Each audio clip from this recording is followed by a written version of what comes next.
Welcome back to Only Talk Sports, and tonight we have Game 5 of the NBA Finals between the Miami Heat and the Denver Nuggets. This game is at Denver, and this is the last chance for the Miami Heat. All these games are going to be their last chance. They have to win out if they want to win the series. They are down 3-1. Denver did a great job in Miami winning the last two games.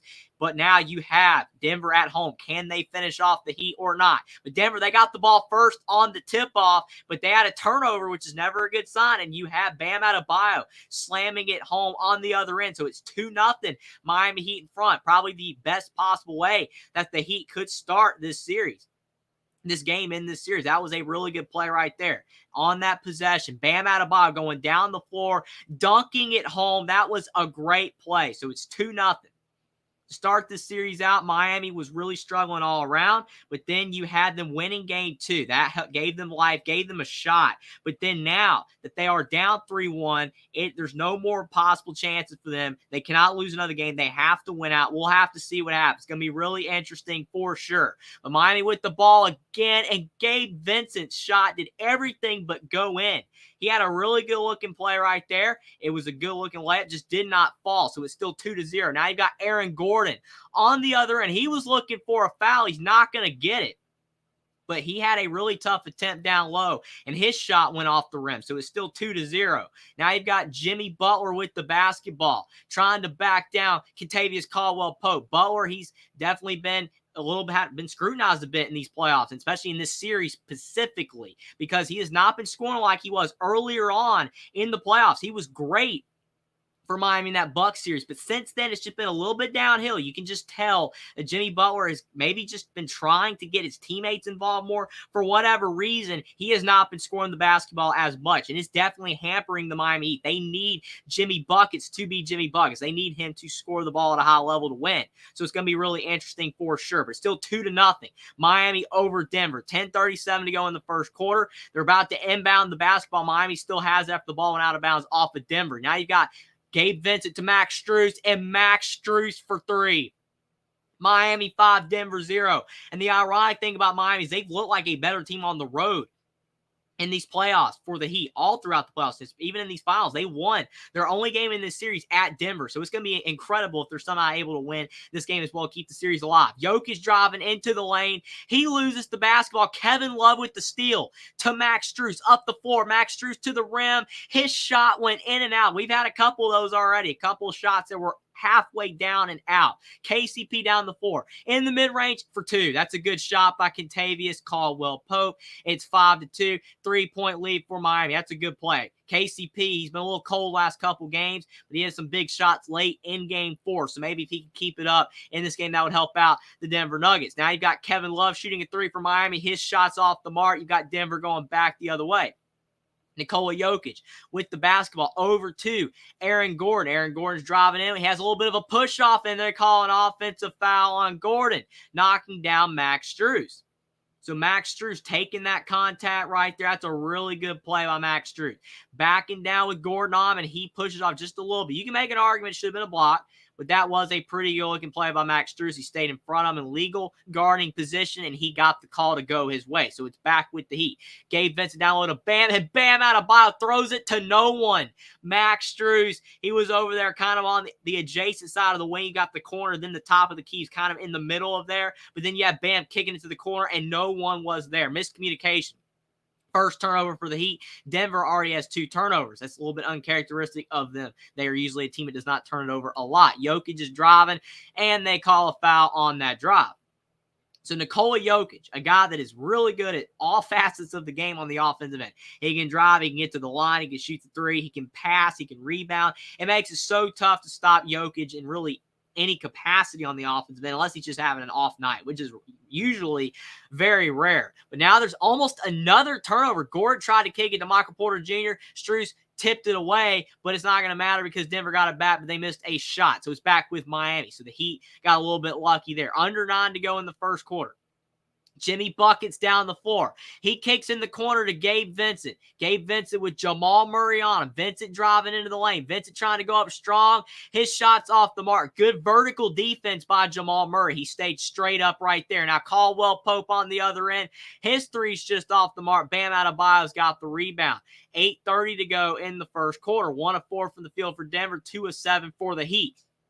Both teams still trying to feel each other out in this game. Gabe Vincent in the corner for the Heat. His three is off the mark. Jamal Murray off to the races down the floor. Had numbers, but he backs it out. The Heat did a good job of recovering on defense in transition. Caldwell Pope gets the ball from Murray, and Kentavious Caldwell Pope has the first 4 points for Denver. That's a really good shot by KCP off the glass, hanging in the air. That's a really good play. It's a good sign for Denver fans that he might be back and playing at a high level. Jimmy Butler all the way to the rim. His shot went in and out. He had a really good look there, just did not fall. 5-4, Denver with the basketball. Aaron Gordon backing down Gabe Vincent. That's a matchup advantage for Gordon if he takes it. He goes up strong. His shot's good. Looked like he could have traveled, but they let him not put the ball on the deck, and looked like he took one too many steps, but he got away with it there. 6-5. Denver up by 1, but regardless, it was a good play by Aaron Gordon. Just not much Gabe Vincent can do, giving up about 7 inches of height. Now you've got Jimmy Butler down the floor. To Gabe Vincent in the corner. The Heat trailing for the first time in this game after they went up 5-0. Now Denver's been on a 6-0 run themselves. Vincent in the corner to Kevin Love again, and Kevin Love, he's a little bit off. Kevin Love has had some nice moments in the finals so far. He's been knocking down some shots, but just not right now. Jamal Murray for 3. His shot's off the mark. So both teams still a little cold again, feeling each other out. No biggie. 6-5 Denver in front by 1. The Heat have missed their last 6 field goals, though. Lucky to only be down 1. Butler in the lane. Butler going up strong. His shot's off the mark. Bam with the offensive board. He can't score. Now Butler again, and he is fouled with 6:58 to go in the first quarter. Both teams are on the glass, trying to get buckets inside, which is very important. Threes, you love to have the threes. Threes are great. When they're falling, it gets the crowd rolling, especially when you're the home team, gets the crowd going, and everything starts to flow really well, because then you can space the floor, and then you can start to try to get inside as well, get to the line. But when your threes aren't falling, you just got to try to go inside, even if it's congested, because the defense knows you are struggling from the outside. You want to be able to get those shots inside, but I really do think that it is very key.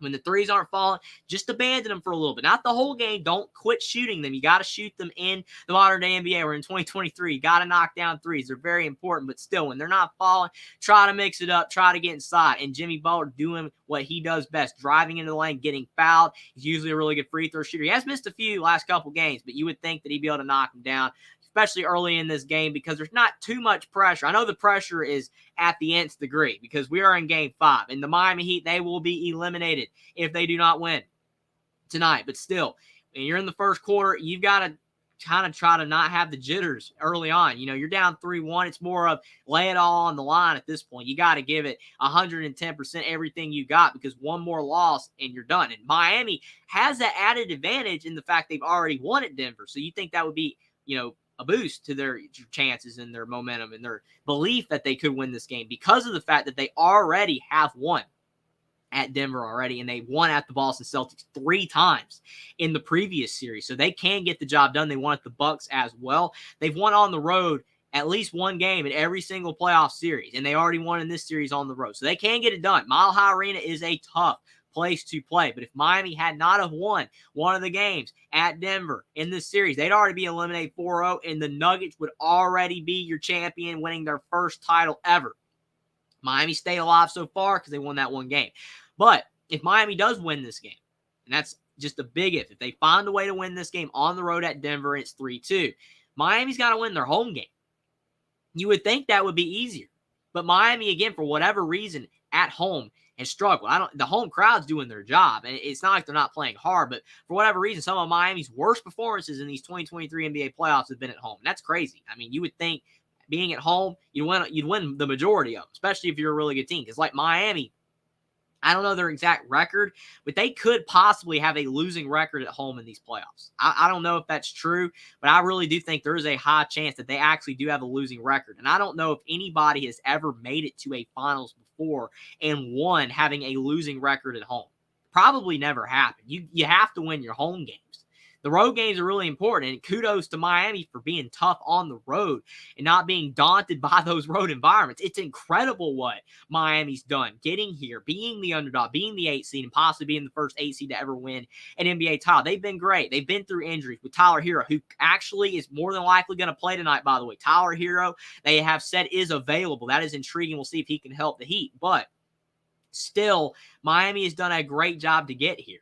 But you have to win your home games, at least over half of them. And Miami has just been, for whatever reason, very deficient at home. They have not been able to win their games, and that's why they are currently losing the series 3-1, because all they had to do was win one of the home games in the last 2 games, and they'd be tied 2-2 right now, and they would still be very much alive in this series. It's never over till it's over, but that's the biggest issue on paper for the Heat, is that even if they win tonight, it's just the odds aren't looking too good for Game 6, because Denver has done a great job at Miami, and a lot of other teams have as well. It's really interesting. But Jimmy Butler, his first free throw is up, and it's off the mark.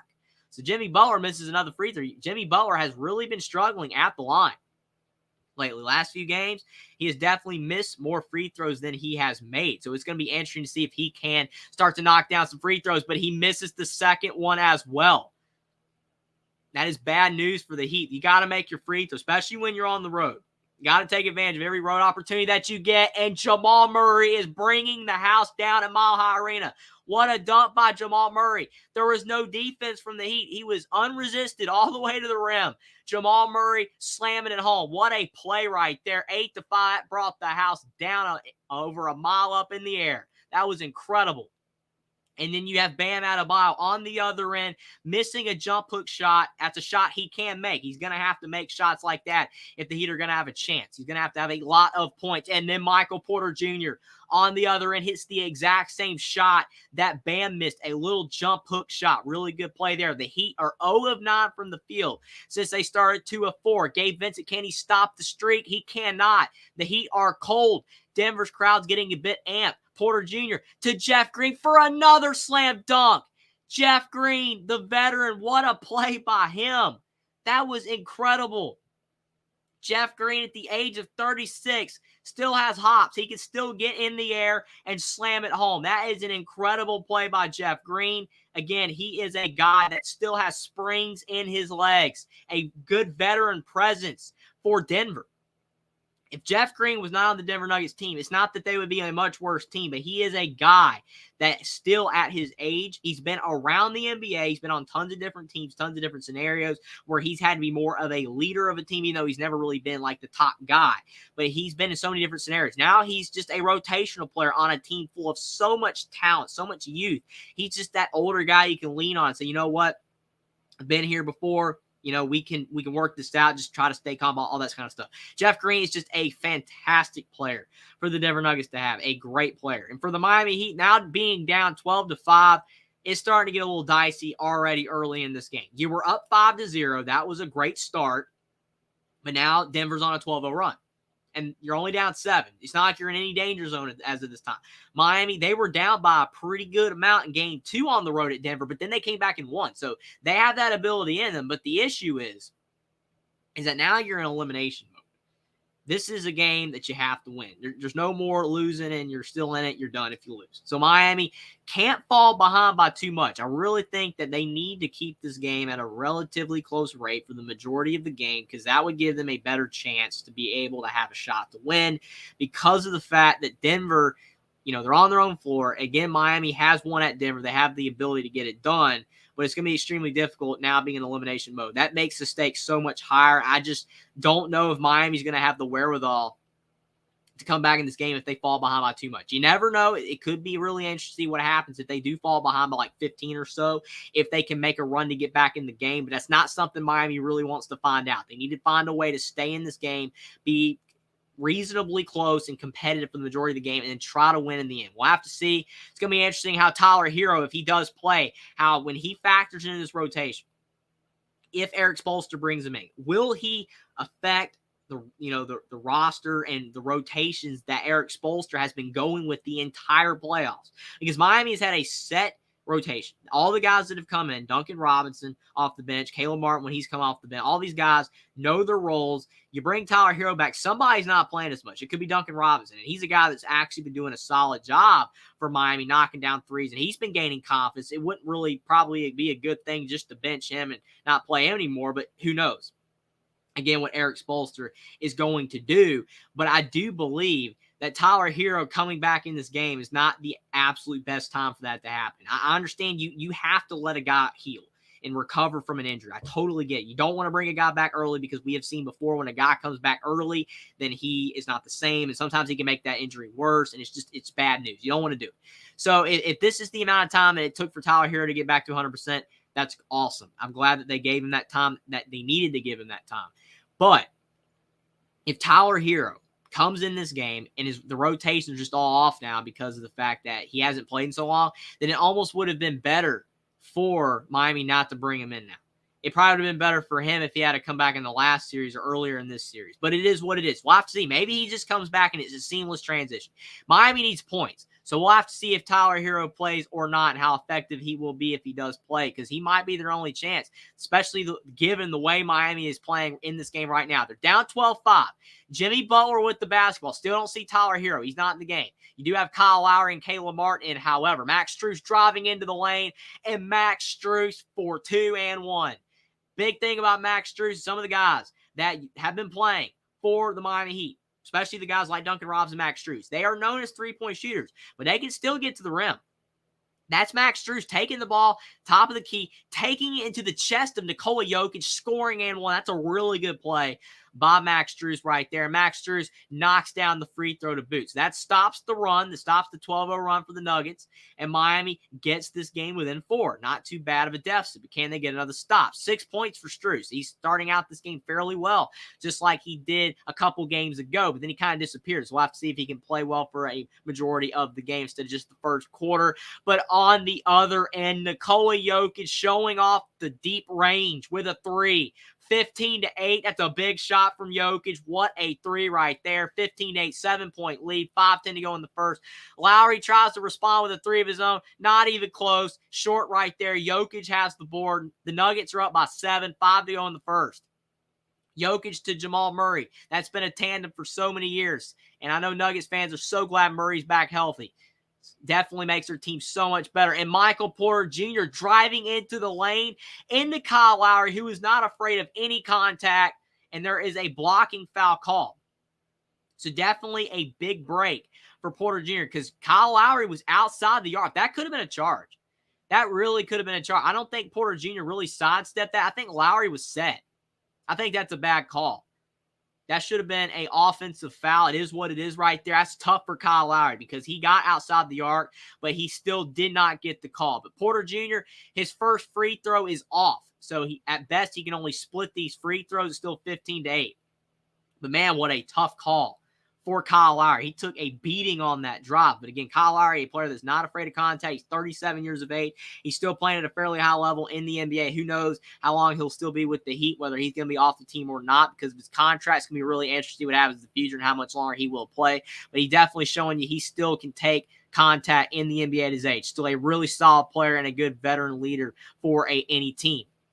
Porter Jr. does hit the second free throw, so it's 16-8. And then you have Max Strus to Bam Adebayo for the alley-oop. They've got something going right now. That was a really good play. You got Max Strus. He saw Bam Adebayo with that slip screen going to the rim. Max Strus could have went up with that floater, but instead he had Bam on the back cut. That was a really good play, good design play by Erik Spoelstra, and that cuts the Denver lead to 6. 16-10. Bruce Brown's into the game. He kicks to KCP.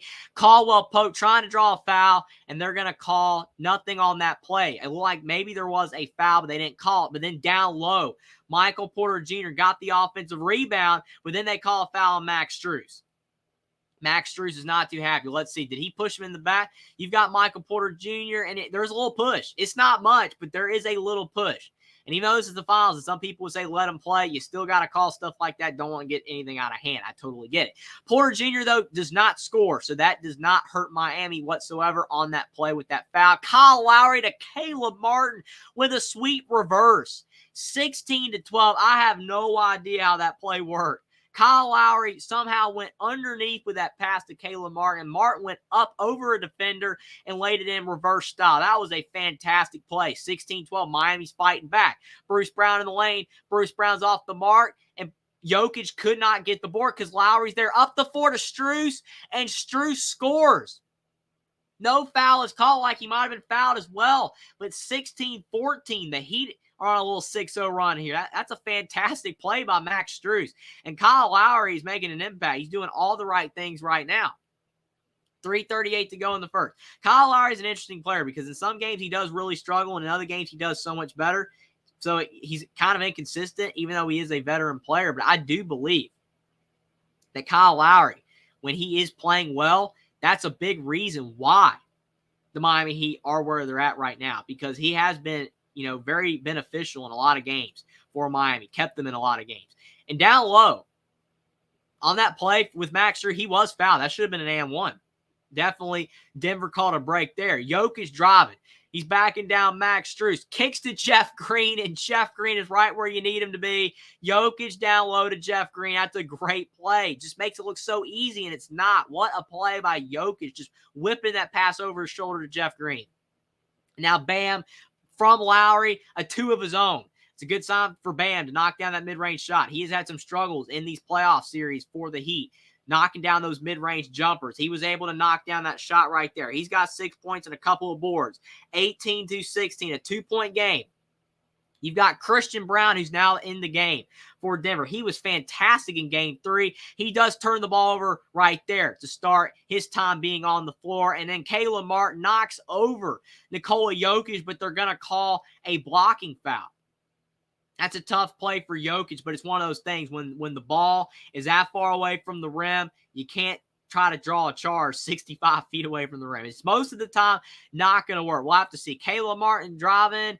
I mean, you can make an argument as a charge. I mean, he kind of used his elbow, but Jokic was not in legal guarding position either. So at the end of the day, that's what the refs called.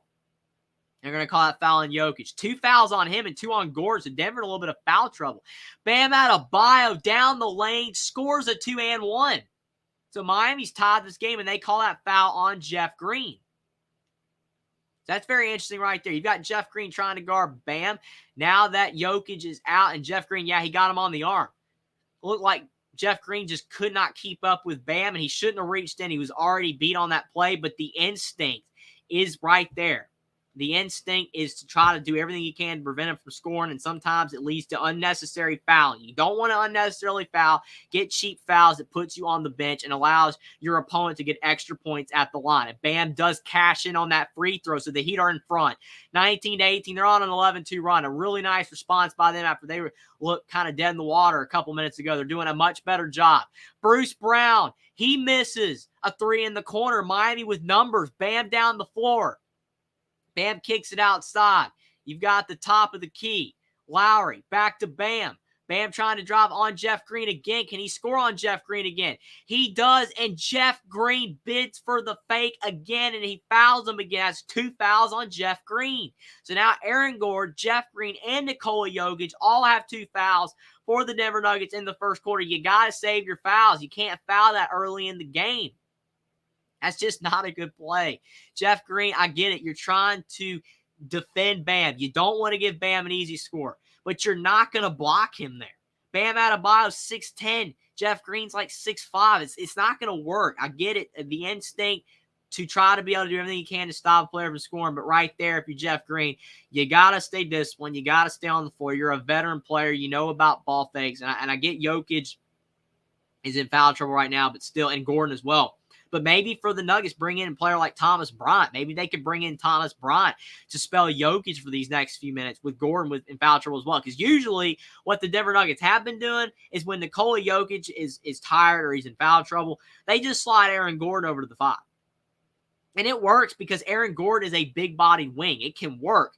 But since he's got 2 fouls, bring in Thomas Bryant. I mean, he's not the best defender in the world, but at least he's a guy that you're not going to be too worried about if he does pick up fouls. With Jeff Green, it's like he's not going to be able to defend Bam. And Miami's being smart right now.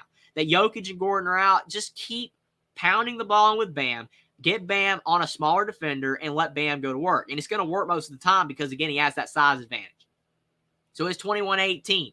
The Heat are now up by 3 points. If they were down after they were down by around 10, they were really struggling, but they've gotten themselves back into this game, and it's going to be really interesting to see if Denver can respond with Jokic on the bench, because Jokic is not coming back in this first quarter. He usually wouldn't anyway because of, the fouls, or him being exhausted. But with the fouls, he has to be out. So it's going to be interesting, but Denver is going to have to find a way to counter this, because you just can't let Bam continue to score. Now, they brought in DeAndre Jordan. They haven't brought in Thomas Bryant, but they have gone the route that I was thinking. They've gone with DeAndre Jordan, who is another center for the Nuggets. They brought him into the game. We'll have to see if he can defend Bam. And Bam does knock down that free throw. So it's 22-18. Bam's starting to get some points because of Jokic being out, and he's doing a good job. He's got the last 8 points for the Heat.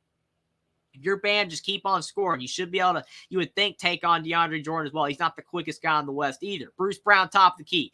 To DeAndre Jordan. He kicks out to Jamal Murray. Jordan with the screen. Murray trying to make a move. Good double team by the Heat. Duncan Robinson's in the game for Miami. There's a turnover. There is another turnover. Denver is really sloppy. Still no Tyler Hero as well. Duncan Robinson getting into the game quicker than Tyler Hero. We'll have to see if he does play or not, or if it's just for emergency. Lowry driving into the lane, kicks to Bam, and Bam this time's off the mark. He had a good angle over DeAndre Jordan, but that time his shot was just a little bit off the glass. Did not go in. Murray making a move, step back three, and Jamal Murray's off the mark, but Lowry, he thought about throwing that 94 feet, but instead wisely just gets it to Bam. Bam to Gabe Vincent. Gabe Vincent's been cold the last couple of games, and that time he's blocked by DeAndre Jordan. What a block by the veteran. Now you've got Bruce Brown down the floor, and Bruce Brown taking a world of contact. Somehow there's no foul call, but Denver still has the ball. Murray misses a three, but Porter Jr. cleaning up the mess, getting the offensive board and put back 22-20, 2-point game, minute to go in the first. Good play by Michael Porter Jr. But I still do not know how that was not a foul on Bruce Brown's drive. He got whacked on that play. Porter Jr., though, with 5 points, 5 boards, 2 of 4 for the field. He's having a solid first quarter. Vincent to Bam. No contest from DeAndre Jordan, but it did not matter. Bam just a little bit off on that mid-range jumper. You've got Denver going back the other way with a chance to tie or take the lead. Jamal Murray to Porter Jr. again, and Porter Jr. with another bucket. 22 all. Tie game, and Porter Jr., let the guy with the hot hand go to work. He's hit the last couple of shots for the Nuggets. Just keep giving him the ball. Smart play right there by Jamal Murray, recognizing the hot hand. Now down the floor, Lowry. Inside, he misses. Bam with the putback. He misses again. Bam gets it back, and finally Bam scores on the third attempt. He's looking for a foul. He's not going to get it. 21 seconds left, possibly the final possession of the first quarter, but Bam's got 14 points and 6 boards. He is really taking advantage of no Jokic. He is doing well. 14 points in the first quarter. 14 of the 24 points for Miami. So he got over half of their points. Big reason why they're ahead. Murray with the ball. He's been quiet to start. Murray trying to make a move. 2 seconds. His shot's blocked. Porter Jr. almost got the putback, but his shot is off as well. And that is the end of the first quarter. 24-22. They've already got their hands on their hips. They're getting a little bit tired already, but it's only the end of the first quarter. You've got 3 quarters to go. You've got to continue the high level of play. But Miami with a 2-point lead. It's not too bad. You're on the road in an elimination game, and you lead after 1. But obviously, it is way more important to be leading at the end of the fourth quarter, at the end of the game, than after the first quarter. Because you can be leading after the first quarter, or you can be leading after the first half. And that's great. But at the end of the day, if you lose at the end of the fourth quarter, then you lose the game. And that's all that matters. You have to be able to be ahead at the end. So it's going to be really interesting to see if Miami can continue to play well for 4 quarters on the road and be able to beat Denver, stay alive in the series. I think they can do it. Will they do it is a totally different thing. But I definitely think that they can do it. They've got the team. They've got the players. They haven't gone all this way just to quit. But still, Denver's on a mission as well. I mean, they were determined to win those 2 games at Miami, and they played extremely well. And now they're 1 win away. You can't slack off, because if you slack off, you give Miami a chance to almost do the improbable and come back. You know, we've seen it only one time in NBA history a team come back from 3-1 down. It was LeBron and the Cavaliers back in 2016. It doesn't happen ever, hardly. It only happened one time. But Miami, definitely, you just never know. Maybe they can come back. But for sure, if you're the Denver Nuggets, you just can't slack off. And if you don't, then you will be winning your first title. And it will be sweet for either team to make history. Whoever wins this series. But it's looking like Denver for sure. All they got to do is just not slack off and be able to win this game or the next or whichever game it's going to take. Jeff says, I am here and ready. Really appreciate that, Jeff, so much for sure. Thank you so much for being here. I'm ready as well. Definitely a lot of people are hoping that this series isn't done. And I cannot blame. The draft is about 10 days away. People are looking forward to the draft. I'm sure that's going to be a lot of fun. Not sure if I will be covering that or not. If my schedule allows, definitely might try to do that. But for sure, looking forward to the draft. But if this game ends with the Denver Nuggets win, no more NBA until the Summer League and the draft. And then next season, then obviously college basketball is back if you guys are into that as well. But definitely the NBA is almost done. It could end tonight. The 2023 season could end tonight. We might have a champion with the Nuggets, or Miami can win and keep it alive. It's going to be really interesting, but I'm definitely ready to see what happens, Jeff. Going to be a physical game. I agree with you as well, Jeff. It should be. You don't want, extraordinary, type contact, malicious contact that's not needed.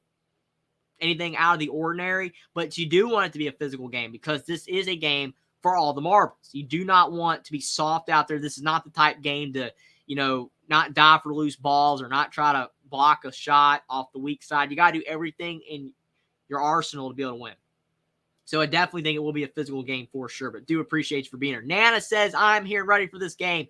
Really appreciate that, Nana. I'm ready as well. Really do appreciate that you are here. Definitely so much more fun when you stop by for sure. I really do appreciate it, but definitely this game should be good. It was a great first quarter. Now, it doesn't mean it's going to be a great game. We've seen a lot of games that were close in the first half, and then they just completely fall apart in the second half. They're blowouts, but definitely looking like a good game so far, but I agree with you, Nana. Really appreciate you for stopping by, and I'm ready as well. Jeff says the Joker for 3.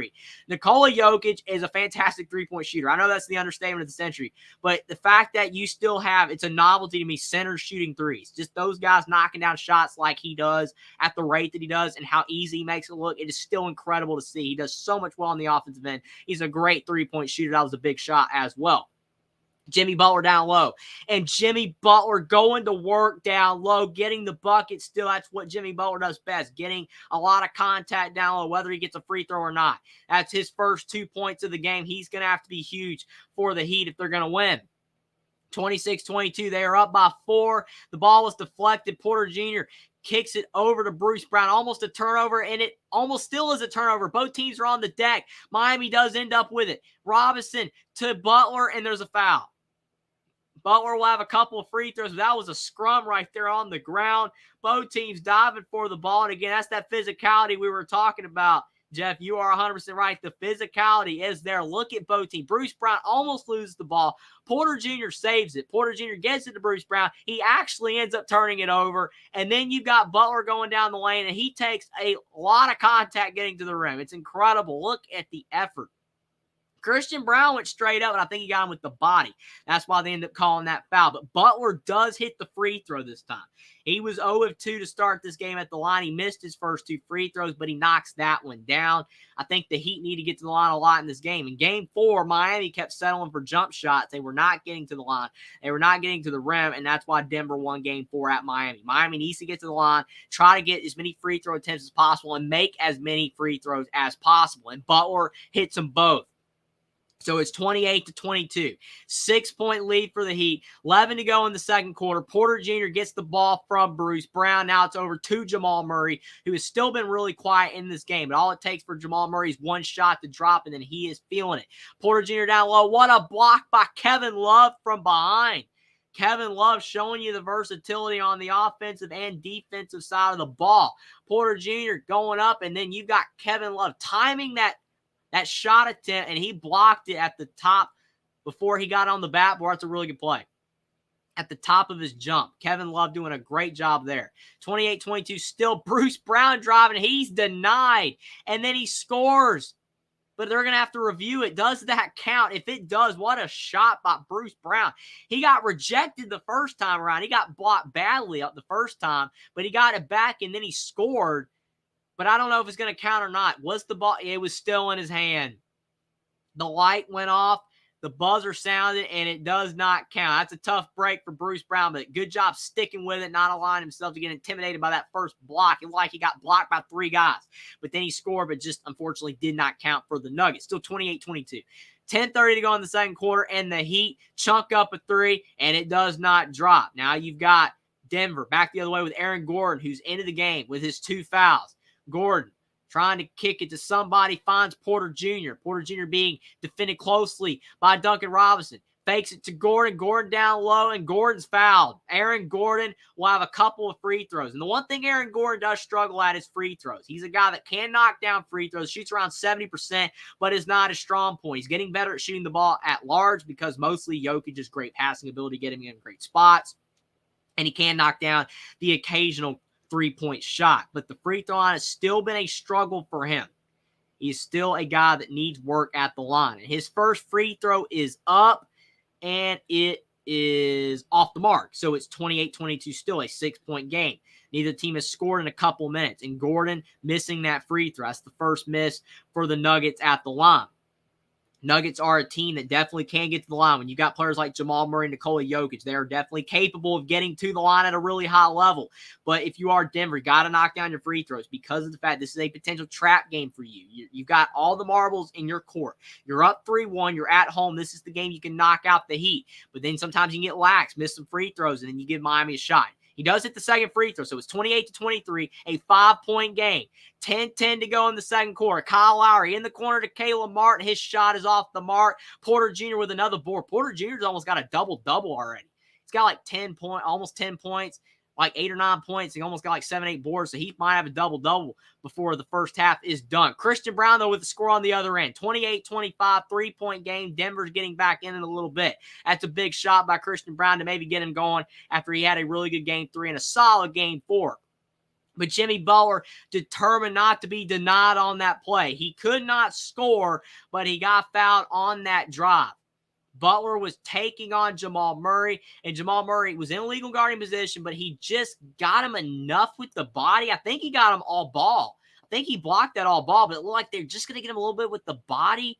I don't know. That really wasn't the biggest foul in the world. And Michael Malone, he does not like it either. He's a little incredulous over there on the sideline. The Nuggets head coach, he's not liking it, but it is what it is. They call it that foul. And Jimmy Butler, again, is a type player that he's just going to keep on trucking down the lane, doing everything he possibly can to get that foul call, get to the line. And he got exactly what he was looking for. But I do think Jamal Murray was mostly clean on that play. Could have not been called, but it is what it is. Butler, though, cans both free throws. He's now at the 4-6 at the line, and it's 30-25. Nuggets down by 5, and Jamal Murray now has 2 fouls. So 4 players for the Nuggets. Jokic, Gordon, Jeff Green, and Jamal Murray all have 2 fouls. 4 players with 2 fouls is not ideal. You would like that number to be a lot less, maybe 1 guy with 2 fouls. It's only, in the second quarter, so it's not the end of the world. Like, it's not like they have all have 5 fouls, and it's like beginning of the fourth quarter, something like that, but still plenty of time for it to even out. But it's just not a good sign to have all those guys in foul trouble. Miami's doing a good job of crashing and attacking. Bruce Brown down the floor, and Bruce Brown with the score. That is a good play by Bruce Brown. Definitely a play that he should keep doing right there. Kevin Love over to Duncan Robinson, top of the key, over to Lowry. Lowry trying to get it to somebody, kicks back to Love, down low to Butler's been the guy the last couple minutes for the Heat. Driving and attacking. He's attacking on Murray again. Kicks outside to Caleb Martin. 2 on the shot clock. Martin down the floor, and his layup is just a little bit short. But I think they're going to call a foul. That was definitely a bailout foul. And is that the 3rd foul on Aaron Gordon? If that is the 3rd foul on Aaron Gordon, that is really tough. Let's see. Caleb Martin driving to the rim. I don't know. Ooh, maybe. He got him all ball, but I think Gordon got Martin a little bit in the chest with his arm. But it wasn't that much. But that was a fantastic block. But then he just got him a little bit, I think, in the chest, and they're going to call a foul right there. But that's 3 fouls on Aaron Gordon. Now he's going to have to leave the game. Got to save your fouls for the second half. Cannot get in foul trouble this early in the game. But I will give credit to the Heat. They are definitely doing a strategic thing here, driving into the lane, trying to draw fouls on Denver, get them in foul trouble. Because when you get guys in foul trouble, they can't defend as hard anymore. because they know if they foul again, then they could possibly be out of the game. So it's really smart by the Heat. They're doing a really good job in this game of being able to attack. They're being aggressive, getting to the line, and they're shooting a lot more free throws than they have so far in the series in the first half. If they can carry over the second half, they might have a good shot to win. Caleb Martin knocks down both free throws. It's 32-27. And again, foul trouble for the Nuggets piling up. Gordon now with 3 fouls. He might be sitting for the rest of this first half. You've got Christian Braun over to Bruce Brown, over to Jokic. Jokic driving in with his 2 fouls. Kicks to Porter Jr. for 3, and Porter Jr.'s 3 is just a little shy, a little short right there, where they call a foul on the rebound attempt by Duncan Robinson of the Miami Heat. They call a foul on him. He does not like it. He thought it was clean. Erik Spoelstra not happy as well. He's a little upset, but again, it is what it is. This is the finals. The refs are calling a lot of fouls, trying to keep everything at bay. It is what it is, whether people like it or not. I don't like when they call it too tight as well. I like it when they, play it really loose and allow the players to play. But they are calling as many fouls as possible on both teams. Bruce Brown in the corner for 3 from Jokic, and his 3's off the mark. That was a great pass by Jokic. Too bad that Bruce Brown could not cash in on that 3.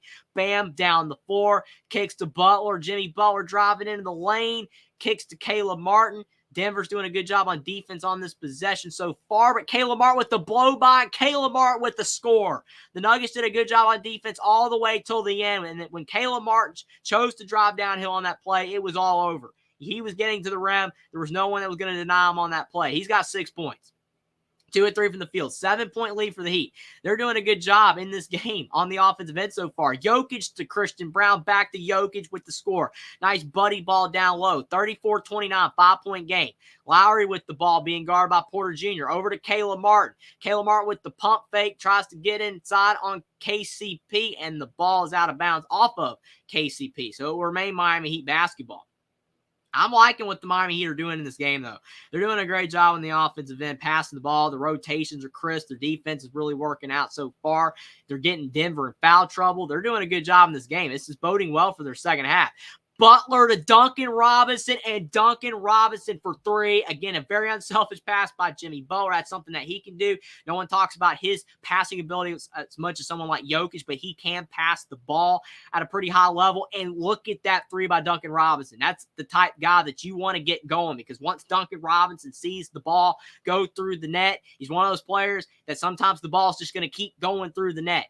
You got to feed the guy the ball when he's shooting shots like that. That's a really good-looking 3 by Duncan Robinson. Caleb Martin is exiting the game. He's getting a breather. But the Heat lead by 8 points. They're looking really solid in this game right now. 7:30 to go in the second quarter. Jokic with the basketball, top of the key. Hayden Highsmith into the game. He was solid in the last couple games that he's played for the Heat. He didn't play in Game 4. It was kind of strange he didn't, but in Game 2 and 3, he actually had double figures in both of those games. Duncan Robinson, again, he's off the mark, but bam with the offensive board. Kicks back to Robinson for 2. 39-29. And we've got a timeout on the floor by the Denver Nuggets. What a play by Bam, getting the ball on that offensive rebound and passing it to Duncan Robinson. And sometimes just as much for a shooter as seeing the ball go through the net from the outside is sometimes seeing the ball go through the net inside in the paint. That's a really good play for Duncan Robinson's confidence as well. He's a guy that sometimes all it takes is just him getting a backdoor screen, a backdoor cut, getting to the rim, and then he gets that layup to fall, and that can translate to him hitting 3s as well. You also see with players as well when they are struggling to shoot the ball. Again, getting to the line can help because you're just seeing the ball go through the net. You're seeing a positive play happen, and that can impact the rest of your game. That's why it's always important when you're a team that you have one guy. The rest of the team could just be struggling. You're not doing well at all as a team, but one guy's out there going the extra mile. You might be down by 10, 15 points, but he's going the extra mile, diving for those loose balls, doing everything he possibly can, getting rebounds, steals, blocks, all that kind of stuff. And then it finally just registers with the other teammates on your team. It registers to your teammates, and it registers to the other team as well that this guy's for real. And now the other guys are starting to get engaged as well. It's not always about shooting the basketball at the highest level, because you can win games, even in the modern day NBA, which is crazy to think with the amount of players that can knock down the 3 ball at such an incredibly high rate. But there are still guys and teams in the NBA that can win without their offense being their most important part of their game. The defense still really matters, just being very disciplined on the defensive end. And then on the offensive end, passing the ball, trying to find the best guy to shoot the ball, or the guy that has the best look, that's most available, or the hot hand, whatever you want to say. And it works out because of the fact that you are getting the ball to the guy that is feeling it at that current time, instead of getting it to the guy that you have predetermined to shoot the basketball. Sometimes you look at some teams and it's all about who has the ball in his hands. I'm the guy, I'm the star, I'm the guy that averages the most points. I'm usually the guy that when we're struggling, I can bring us back. But sometimes it's about getting the ball to your teammates and whoever it is, even if it's the 8th guy on the team, the 8th man or the 9th man on the team. If he's the one shooting shots and he's knocking them down, get the ball to that guy. Make sure that he's going to continue to get shot attempts. He's feeling it, and that sometimes is the best situation for your team to have, is not when your leading scorer's playing well. It's when your other guys are, some of the rotational players, because that can carry over to your star player. And all it takes for a star to get back involved in a game is seeing a couple shots go through the net. Once they finally do, like Jamal Murray. Jamal Murray's had a couple games in these 2023 NBA playoffs where he has just struggled in the first half. He's barely scored at all, and people are like, what's going on with Jamal Murray? And then in the fourth quarter, he lights it up. And he scores like 15 points, 20 points in the quarter. And it's helped Denver come back. But if it wasn't for the other guys on their team knocking down shots, like a Jeff Green or a Bruce Brown, it wouldn't even have given Denver a chance for Jamal Murray to help bring him back, because they would have been down by so much that Jamal Murray couldn't bring him back. Kind of like that game with the Grizzlies against the Lakers. You had, John Morant had like 40 points and like 25 of them were in that fourth quarter, but they were down by so much they still lost by like 10. If some of those other guys in that game had done well, they would have won that game, because John Morant would have been able to bring them back, but they were just down by too much. So it's crazy for sure. But the Nuggets, they have a team that has the recipe for success, because they have a bunch of guys that can score besides Jokic and Murray. And then for the Heat, they have a lot of guys that can score besides Jimmy Butler and Bam. So it's just both teams are wired really well, and that's why they're both here in these finals. But Nuggets with a 3-1 lead in the series. Miami in a lot of trouble, but they're up by 10 right now, so they're still having life in this series. But Jokic down the floor, knocks down Kyle Lowry. Lowry's slow to get up, but he is a fighter. He's a tough guy. I think he can continue to play. That was a lot of contact. But Jokic, with that score to stop the run for the Heat, 39-31, 8-point game. Duncan Robinson with the basketball, driving into the lane. He goes up with the floater. It's a little bit strong, and the ball is off of the Heat. So 6:33 to go in the second quarter, and it's 39-33 after the Nuggets score again on the next possession. So it's a little 4-0 run here. The Heat, they were up by 8 points, but down the floor, the Denver Nuggets had a really good play right there. You had Jamal Murray to Jokic to Caldwell Pope for the mid-range jumper to get it to a 6-point game. That's a really good shot by KCP. And again, the unselfishness of the Nuggets. What a play. They're never in trouble because they're always so poised. Even when they don't win a game, or they're winning in a game. They can just be down or almost out of a game. They can still just show you their poise, show you the teammates and the type style of play that they have. Jokic could have went up with that shot, but instead kicked it to KCP, got that bucket to go. So it's 39-33. The Heat just turned the ball over, though, and Bruce Brown down the floor for the dunk. 39-35. The crowd is on their feet. 4-point game. Eric Spoelstra's trying to settle down his team. He's not going to call a timeout just yet. And actually, he does. Ironically, he let his team dribble it down the floor. Then he called a timeout. Usually what they do is when they're on the other sideline, they just call a timeout and you're going to get the ball past half court. But nope, Eric Spoelstra's like, nope, you're going to dribble it to me. Then we're calling a timeout. The crowd's getting back into it. I don't like to see that, because when you are the road team, always best to keep that crowd at bay. Because if you don't keep that crowd at bay and the crowd gets into it, and then you're struggling in the game, what will happen is then you can't play at your highest level that you were before. Because a lot of times when you are on the road and you're winning the game and the crowd's silent, it's almost like playing in a practice gym. I know it's not the same thing. That's insane to think, because of the fact you're still having crowd noise. You're still playing with a bunch of people watching you, and there's still so much pressure, and this is an elimination game. But if you're Miami and you're up by double-digit points, the crowd's mostly going to be quiet. So it's so much easier than if Denver gets this game back to tighter Even worse for Miami, Denver gets back in the lead, and then the crowd is all the way back on the Nuggets side. Denver was already up in this game by around 10.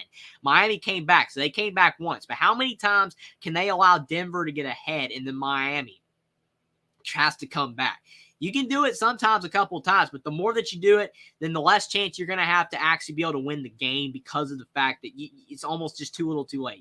You've given them too many chances. You've tried and you've tried and you've tried, and you just run out of time or you just run out of gas, which is the worst thing that could possibly happen when your teammates run out of gas. I don't think Miami's nowhere near that point. Obviously, they're winning the game by 4. But if Denver gets ahead here by around 10 points again and then Miami has to come back, I don't know if there will be a third time that they can do it. It's going to be interesting. But the crowd getting back engaged a bit, and that is why Erik Spoelstra called that timeout. Trent Verano, thanks for stopping by. Really appreciate this. Up Sports Talk Game 5 Nuggets need to end this tonight. I mean, you're right. If the Denver Nuggets want to win the series, this would be the most idealistic way that you get it done because you're already up 3-1, and you don't want to flirt with losing the series. There's no unnecessary reason why you don't win this game.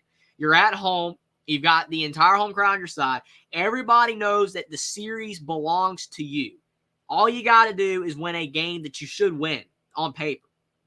But if you allow Miami to win, and I get it that Denver has already won at Miami twice in this series, so they can do it. That's not the problem. But it gives Miami a chance, and you never want to give a team a chance. I mean, that's kind of what happened with the Heat with the Celtics. You know, the Heat almost did the unthinkable and allowed the Boston Celtics to come back from a 3-0 deficit for the first time ever. I mean, they literally had them on the ropes. You had the Heat up 3-0, then Boston ties the series 3-3, and then people thought Boston had the series because he was at Boston. And then what ended up happening? Miami won on the road at Boston. Again, that's the ironic thing about Miami. They've been doing better on the road. I have no idea why, but for whatever reason, it's like that underdog role. When no one thinks they're going to win, that's when they win. So this is why this game here is potentially dangerous for Denver, because Miami could win this game on the road, and then if they can somehow win the game on their own floor, which is something they've struggled to do in the playoffs, but if they can win their home game, that will put it at 3-3, and then you've got the game back at Denver, and again, on paper, you're like, okay, Denver's going to win the game because they're at home. But Boston was at home for Game 7. They lost. So that's why it would be best for Denver to go ahead and win now. You are 100% correct, Trent Verano. But again, really do appreciate you for stopping by. But you're right. The Nuggets need to end this tonight if they want to win the series very comfortably. They can still win without it, but you don't want to give the Heat that chance. Miami, though, with the ball, up by 4. Make it 7 somehow. Kyle Lowry in the corner had a man all over him. You could barely even see him in the corner. He somehow got that shot off and he knocked it down. That is crazy. 42-35. Ironically, Kyle Lowry is actually in the top 10 for most three-pointers made in NBA history. So he's actually a guy that's been really solid at knocking down threes throughout his career. Helps to have a long career as well, but still really solid. But on the other end, though, Jokic knocks down that mid-range shot, 42-37. That quiets the Miami Heat run just a little bit. Not the crowd. That's getting them back engaged. Jimmy Butler over to Max Strus. Back to Jimmy Butler. Butler with a crossover. Trying to drive on Jamal Murray. His shot's just off the rim. Had a great look. Everything but the finish. Jamal Murray trying to cross over Strus now. Murray can win this matchup for sure. Murray still driving it with a turnaround jumper, and Murray's pure on that shot, 42-39.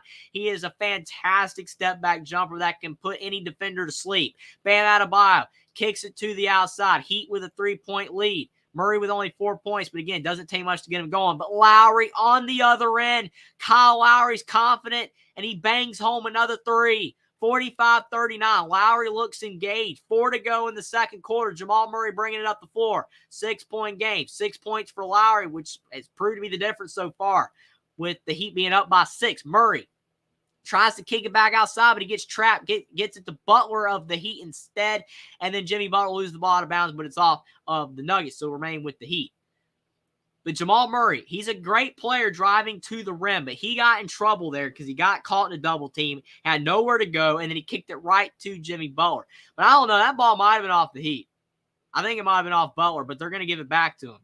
No challenge because obviously in the first half, Wilder to challenge in the second half. Caleb Martin misses the 3.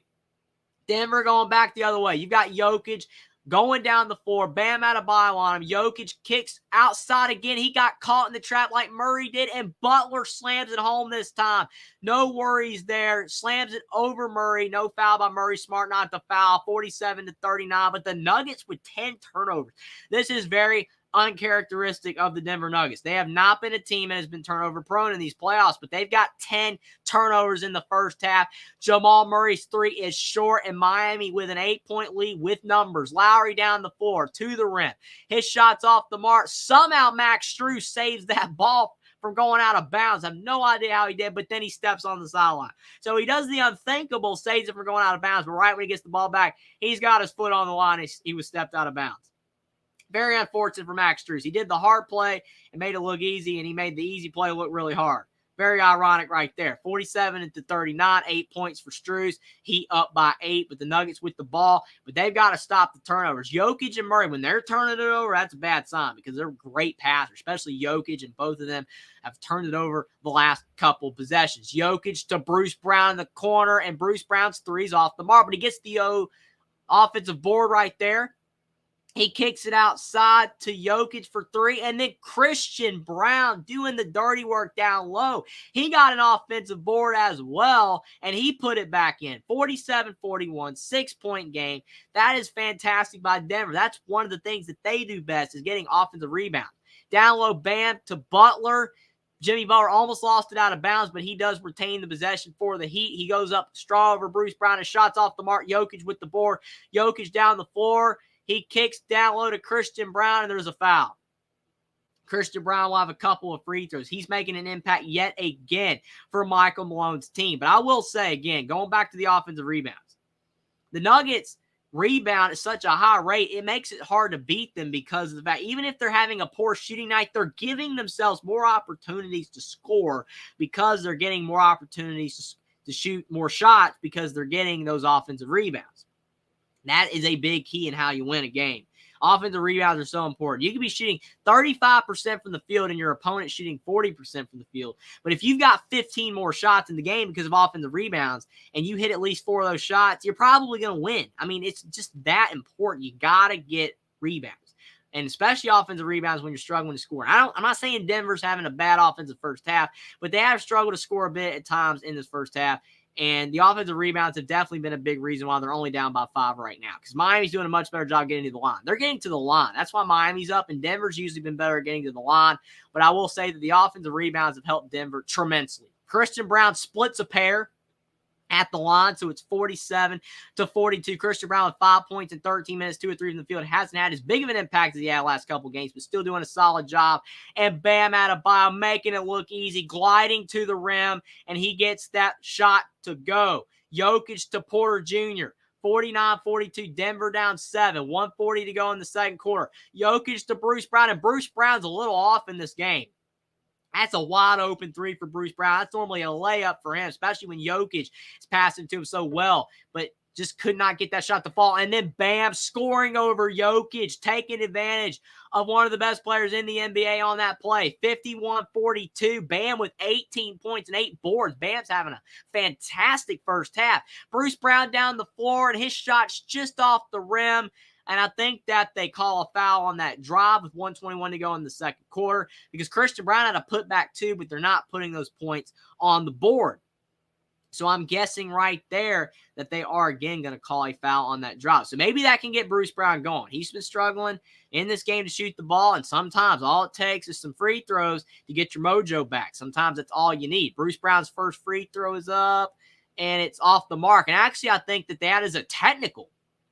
I don't know why. There was no one at the line with them, so maybe that was a technical free throw. I have no idea who did what, but he still missed the free throw regardless, so it didn't help Denver. But yes, Bam, he's had a great first half. He's doing a fantastic job for the Heat in the first half. And Bruce Brown's second free throw, everyone was on the line, so I don't know if it was a technical one or not, but he had a second free throw, and he missed that one as well. So nothing's fallen for Bruce Brown, and the Nuggets are only 3 of 8 at the line. Miami's 9 of 11. That's not sustainable. Denver's got to do a better job of the stripe. Can't be going under 500 at the line. And then Kyle Lowry got hit hard by Bruce Brown. Bruce Brown is not engaged in this game right now.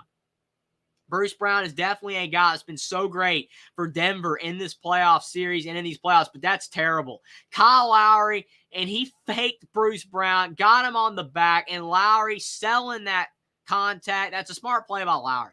That's a really smart play by Lowry, but Bruce Brown has got to understand he cannot do what he just did. You can't jump into the air and run right into Kyle Lowry. You got to stay more disciplined. You got to stick to the shooter. You just can't do that. Thankfully for Bruce Brown, they didn't call a tech because they could have. So Kyle Lowry got the contact against Bruce Brown. He had the ball. Under a minute to go in the second quarter, ball goes out of bounds off of the Denver Nuggets. They're trying to get to Jimmy Butler on the block. They could not because Denver is doing a good job on the defensive end. They are guarding really well, not allowing any really easy post-entry passes, making every pass hard. Strus for three. His shot's off the mark. He's looking for a foul. He's not going to get it. KCP down the floor, and his layup is way off the mark. That was a wild drive by Caldwell Pope, and he missed that layup fairly badly. 51-42. Pretty good defense, though, from the Heat, getting back on defense, though, to alter that layup without fouling as well. 35 seconds left in the quarter. Butler in the lane. Butler shots off the mark, and now you got the rebound by Christian Braun. Christian Braun down the floor to Jokic. 25 seconds left. Now you've got Porter Jr. knocking down the dunk. What a play by Porter Jr. And that will get Mile High Arena going a bit. 51-44.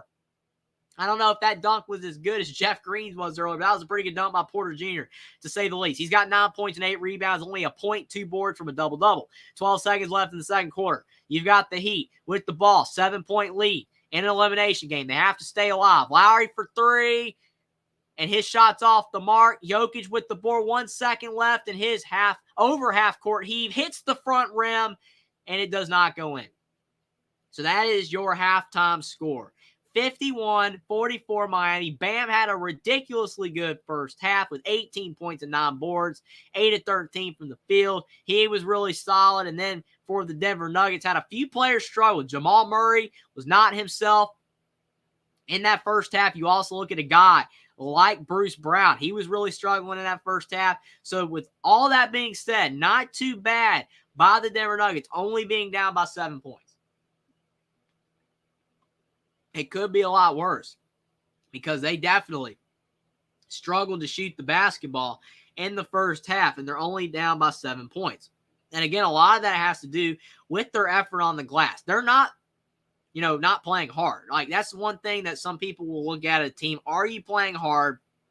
Are you cruising through this game because you're up 3-1 and you believe that you're just going to easily steamroll the? I don't think that's the case here. I really do believe Denver, they know their situation. Michael Malone has hammered it home.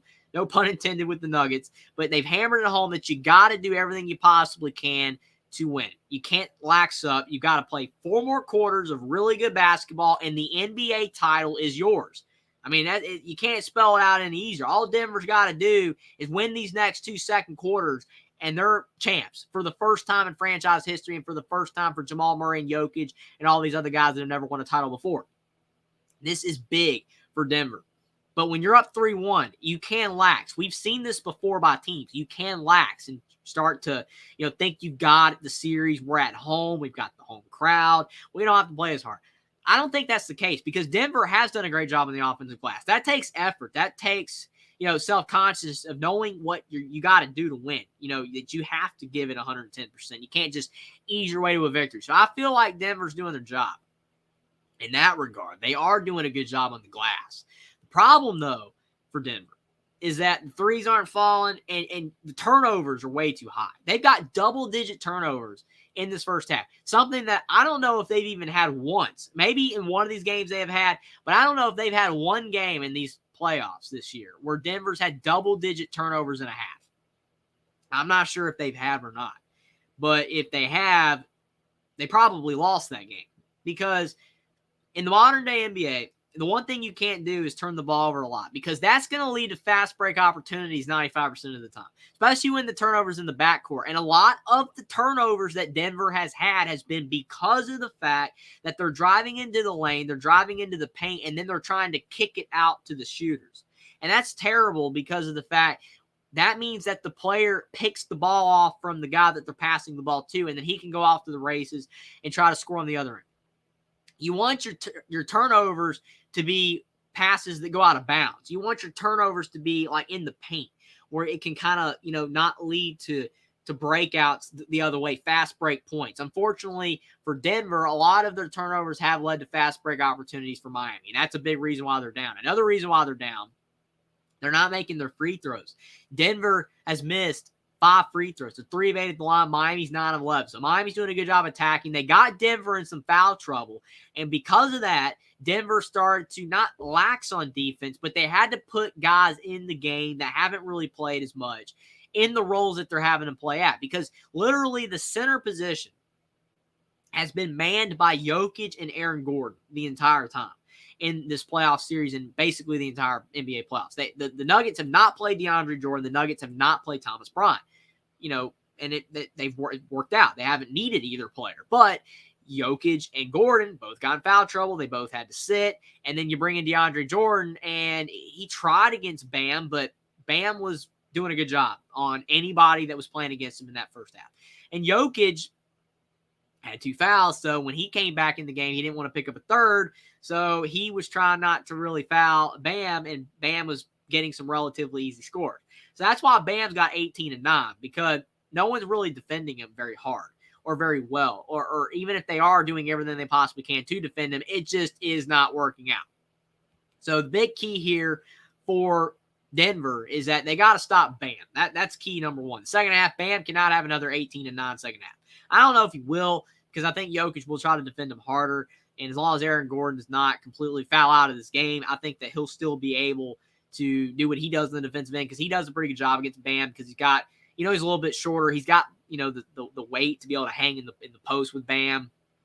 So I think that's very important there as well. But still, Denver's not slowing down Bam Adebayo. And Bam obviously had a good first half, but you don't want that to carry over to the second half, because if it does, you feel like somebody else is going to get going for Miami. Miami's up by 7 right now, and that's with Denver turning the ball over a lot. That's with Denver struggling at the line. That's with Denver not making threes.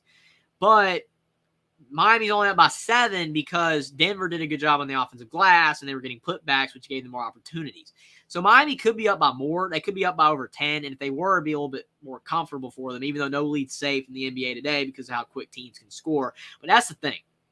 Miami, if Bam is a good second half, which is very well possible, especially if Denver stays in foul trouble and they can't guard him that well. But all Miami needs really at that point is someone like Duncan Robinson or Max Strus to get going from the outside, and then Denver's in a lot of trouble, because then Miami, you can't guard them inside, you can't guard them outside. It becomes that kind of problem. Denver has that problem.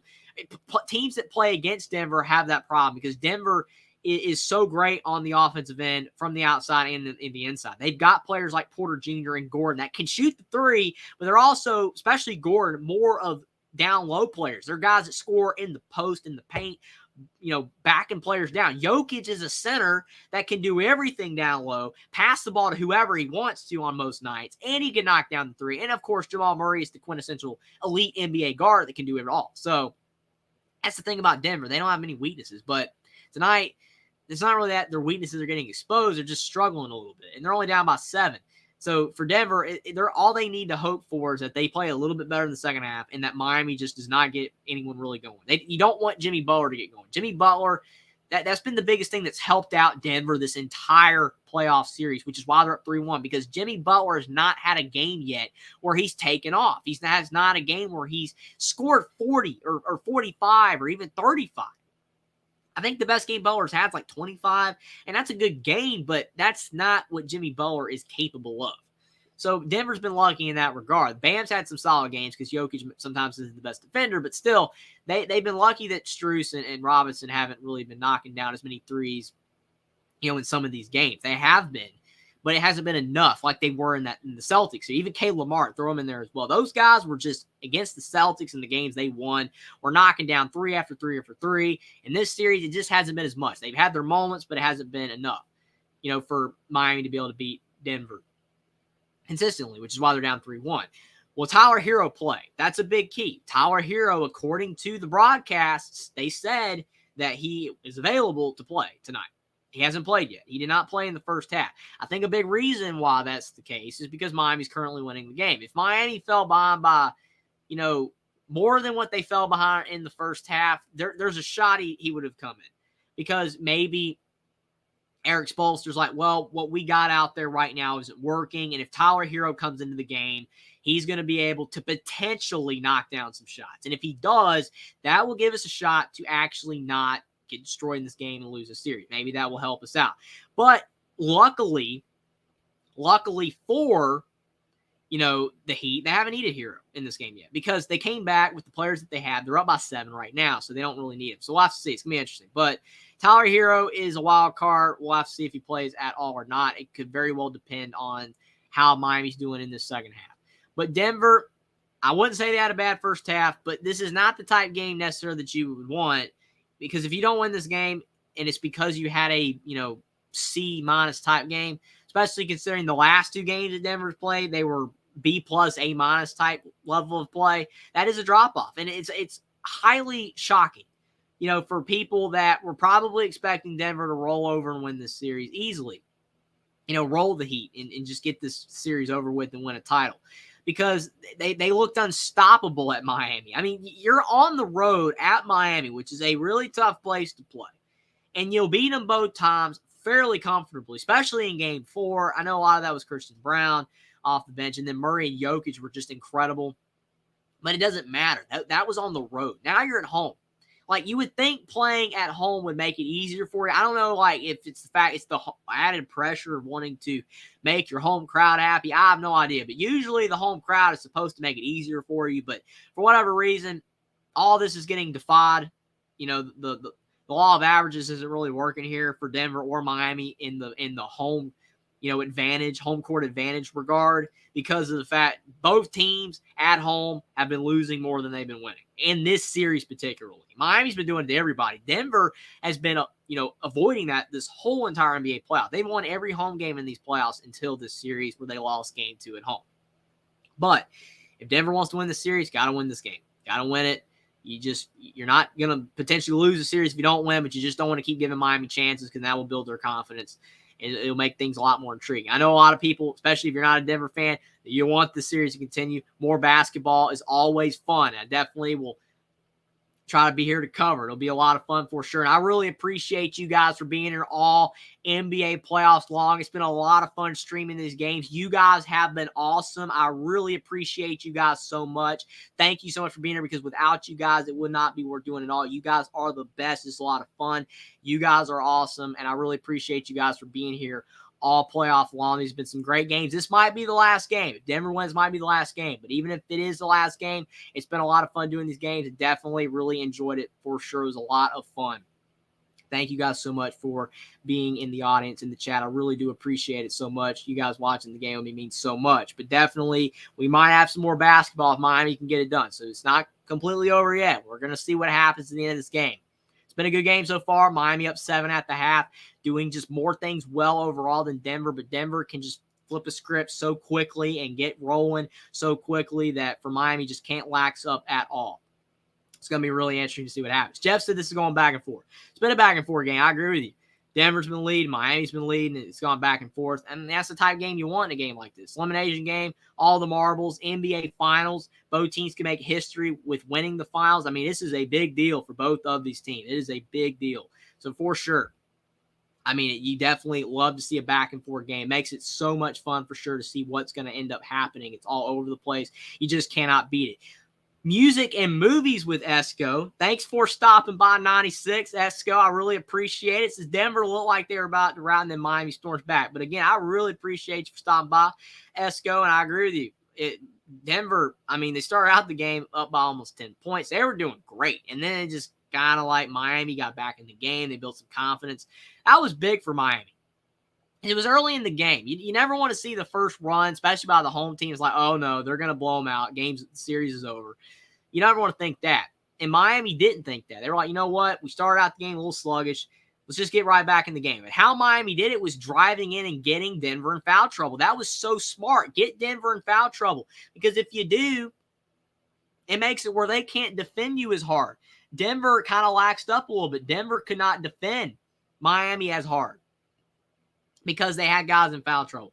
And they had to bring in DeAndre Jordan, who has not played at all in these playoffs for the Nuggets, a guy that just has a lot of NBA experience. He's a veteran, but he hasn't played in this series at all or in these playoffs. So it's hard to put in a guy like that. Same thing with Hero. It'd be hard to put Hero in the game when he hasn't played.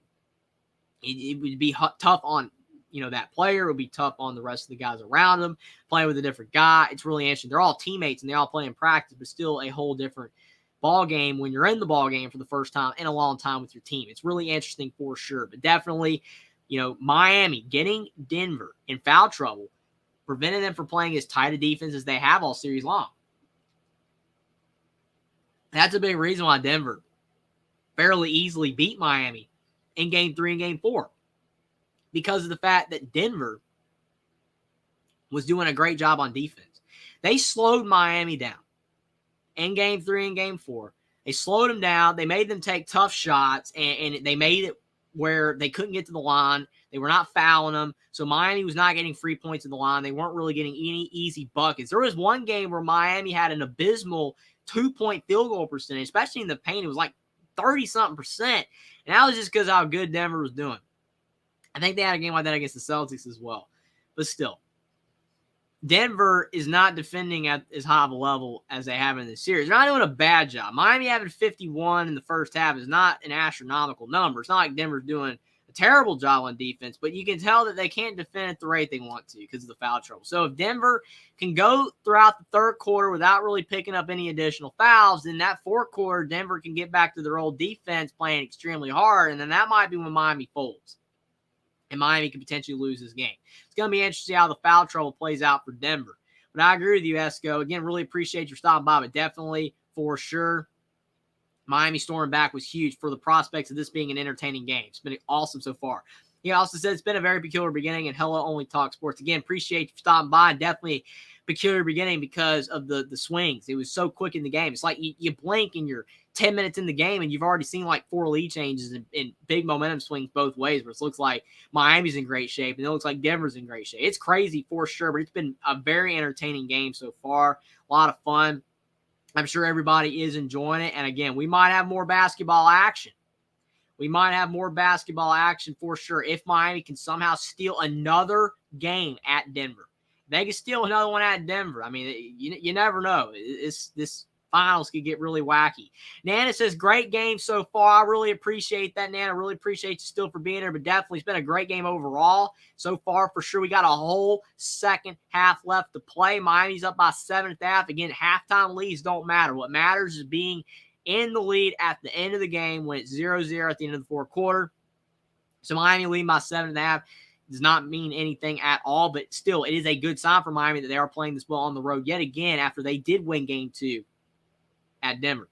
So they can do it. Jeff said that was not a foul on Murray, and Jeff said that was not a foul on Gordon. Yeah, neither of them were fouls. There's been some ticky-tack fouls. I mean, no one really likes ticky-tack fouls. It's not really exciting to see in the finals and elimination game to see ticky-tack fouls, but it is what it is. But I agree that neither of them were necessarily fouls. Jeff says Duncan for 3. Yeah, that was a big 3 by Duncan Robinson. He's a really good shooter. Always good to get him going. Jeff said the fouls are hurting Denver. Like you said, you're 100% correct because it limits their defense, limits how hard they can play on defense, and it definitely hurts their offense too. It hurts their offense because Jokic can't be out there on the floor doing what he normally does. It can't be as engaged as he normally is. So it's crazy for sure, but you're all right. The fouls are definitely hurting them. Jeff says also the Nuggets will figure out in the second half. I agree with you. I think that they will. Doesn't mean that they're going to win, but I do think that they are going to figure out some things and really give Miami a run for their money and possibly win this game and win the series. It's going to be a lot of fun, but the second half is beginning. 51-44, Miami up by 7, 11:50 to go in the third quarter. Game 5 of the NBA Finals, potentially elimination for the Heat if they lose. You got Strus. His 3 is off the mark, and you've got a rebound for the Denver Nuggets. Back the other way. Jamal Murray, who has been cold all game long, he kicks out to Jokic. Jokic is driving it on Gabe Vincent. That's a matchup advantage for Jokic. He kicks to Murray, back to Jokic. Still on Gabe Vincent. Jokic driving in, goes up strong. He scores and won. There is not much that you can do when he gets that deep in the paint. When Nikola Jokic gets all the way to the rim, and he's on a smaller guy like Gabe Vincent, it's game over. There is no way that Jokic is going to be denied. I think Bam actually might be the one that ended up getting the foul on the weak side. But still, Gabe Vincent, there's nothing he can do right there. And Jokic knocks down the free throw, the three-point play. Nice start to the second half for the Nuggets. 12 points, 8 boards, and 4 assists for Jokic.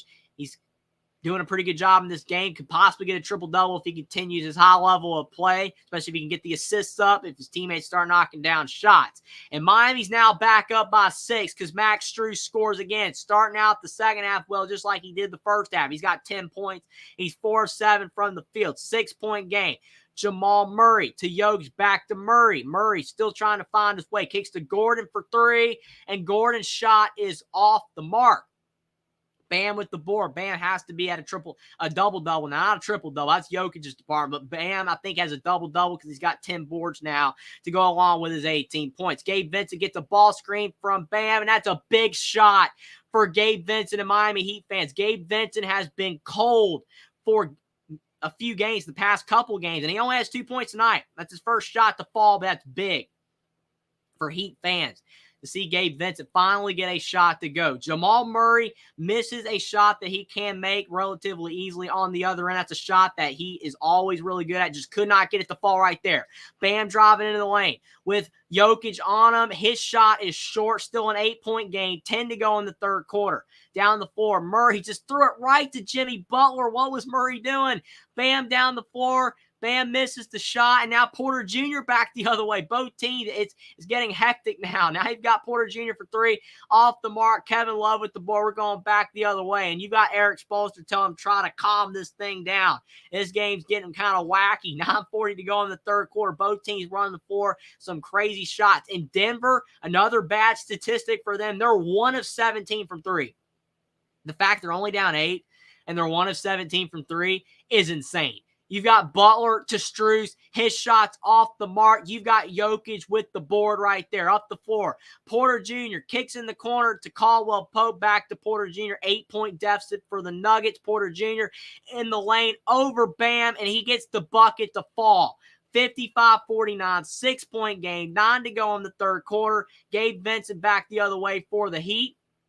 Porter Jr. with 11 points, 9 boards. He's really close to a double-double as well. Gabe Vincent all the way to the rim, goes up over Porter Jr. His shot's just off the rim. So close to falling, but it just did not. Murray to Gordon, and Gordon down low where he is at his best. What a play right there. 8:53 to go in the third. That's a big shot by Aaron Gordon. Now the refs are talking about something. I think that it does count. Murray passes it to Gordon. Is the foul before the shot? It could have been. It could have been. I think they're going to give it to him, but yeah, I think the foul was before the shot. Jimmy Butler did grab Aaron Gordon before his shot went up. So I don't know. I think that they could have called that a foul on the floor. Do they call it a foul on the floor or not? They do. So the shot does not count. That's the right call.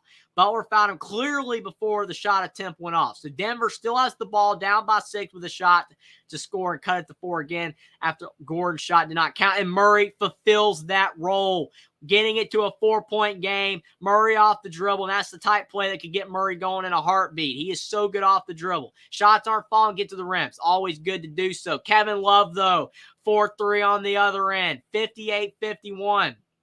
7-point lead for the Heat, and Kevin Love providing his veteran leadership for the Heat. A guy they got from the Cleveland Cavaliers, been there most of his career. Kevin Love, that's a big shot. 7-point game. Jokic down the floor, and Jokic scores for 2. 58-53. 5-point game. That's a great play by Jokic. He scored relatively easily over Bam. Bam tried, but just not much he can do. Gabe Vincent in the mid-range, and Gabe Vincent with back-to-back buckets. He's got 4 points. That's a big shot, 60-53. And again, it is really big to see Gabe Vincent knock down a couple shots right there because he'd been really struggling last couple games for the Heat. That's a big sign. And then Aaron Gordon tries to reverse layup. It does not work, but he's fouled.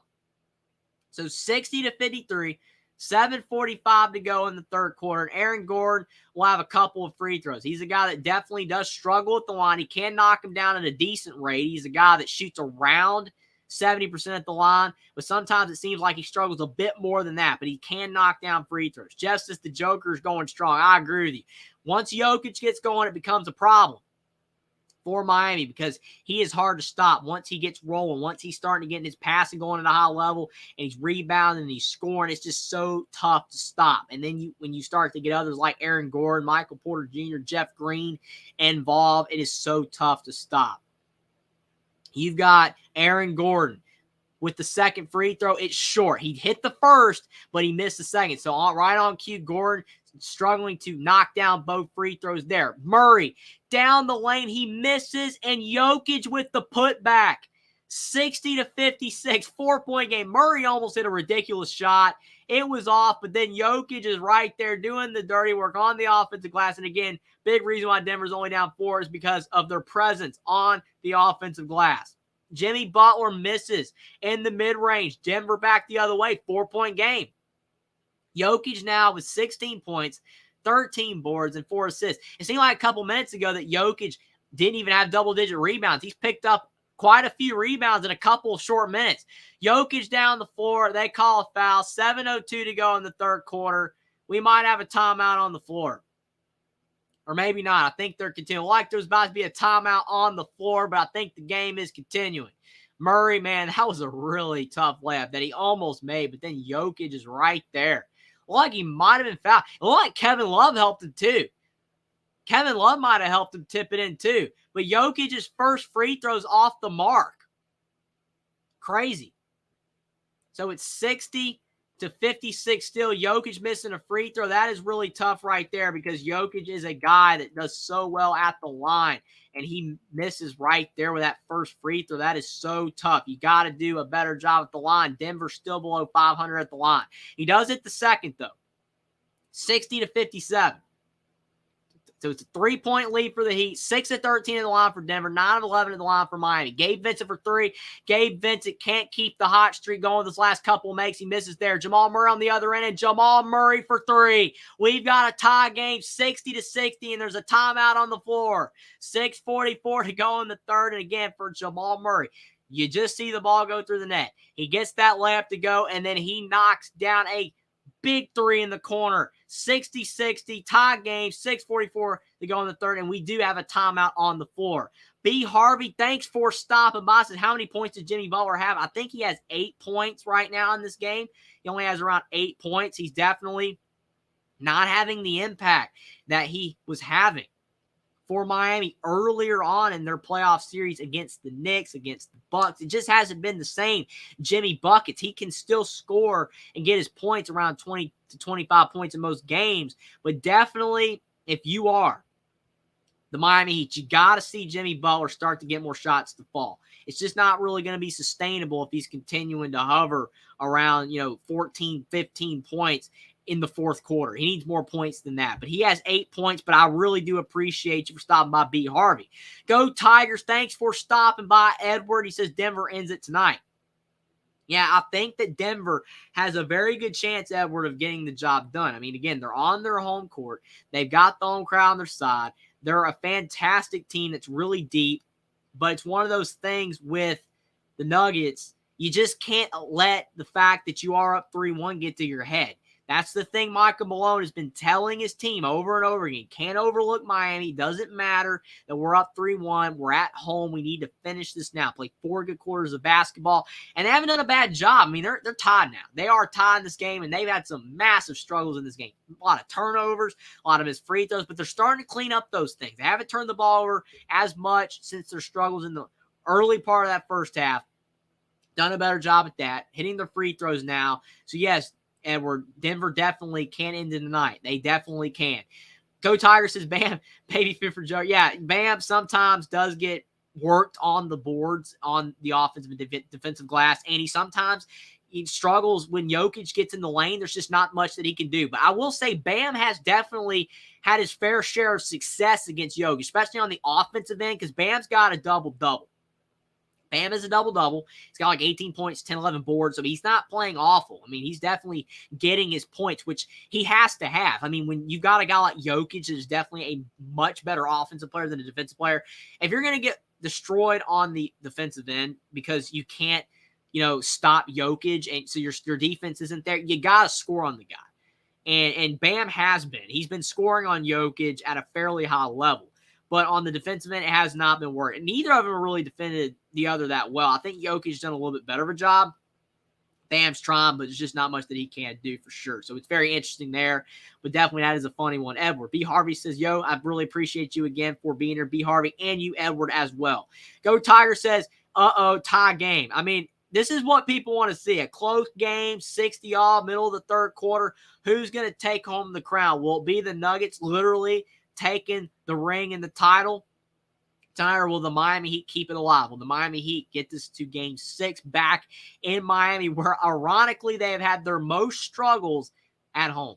Miami has had their most struggles at home. So it's crazy if Miami does win this game and then they lose at home. That would be insane. They're showing Peyton Manning, Sean Payton, Russell Wilson, a lot of the biggest names with the Denver Broncos. It's crazy right there over on the sidelines. That is huge for sure. A big deal for the Denver Nuggets fans to be able to possibly get their first title. That would be insane. You got the game, though, starting up again. Jimmy Butler with the ball, being guarded by Michael Porter Jr. Jimmy Butler trying to turn the corner. He cannot. Kicks it over to Caleb Martin, who's now back into the game for the Heat. His shot's off the mark.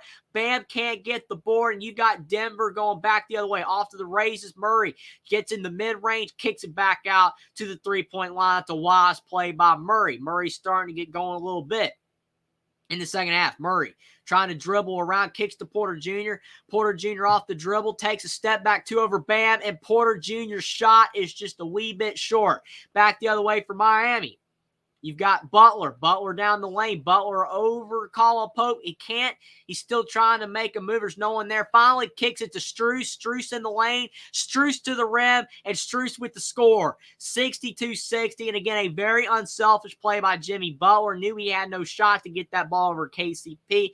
Instead found Strus. And Strus took advantage. And Strus has got 12.6 boards on 5 of 9 shooting. Max Strus been one of the best role players for Miami in this game. Besides, obviously, Bam. But Bam's more of a role player, definitely one of the biggest names for the Heat. You've got a 3 in the corner for Porter Jr. His shot's no good. So it's 62-60, 2-point lead for the Heat. 5:20 to go in the third. Bam out to Lowry, who's into the game now for the Heat. Back to Bam, down low. Bam over Jokic. Jokic went straight up, and he impacted that shot just enough because Bam was off the mark right there. Down the floor, Gordon for a dunk, and he misses, and there's no foul. He's looking incredulous. Where's the foul, he says, but somehow he missed the dunk. I don't know if he was fouled or not, but that is crazy right there. What tough luck for the Nuggets.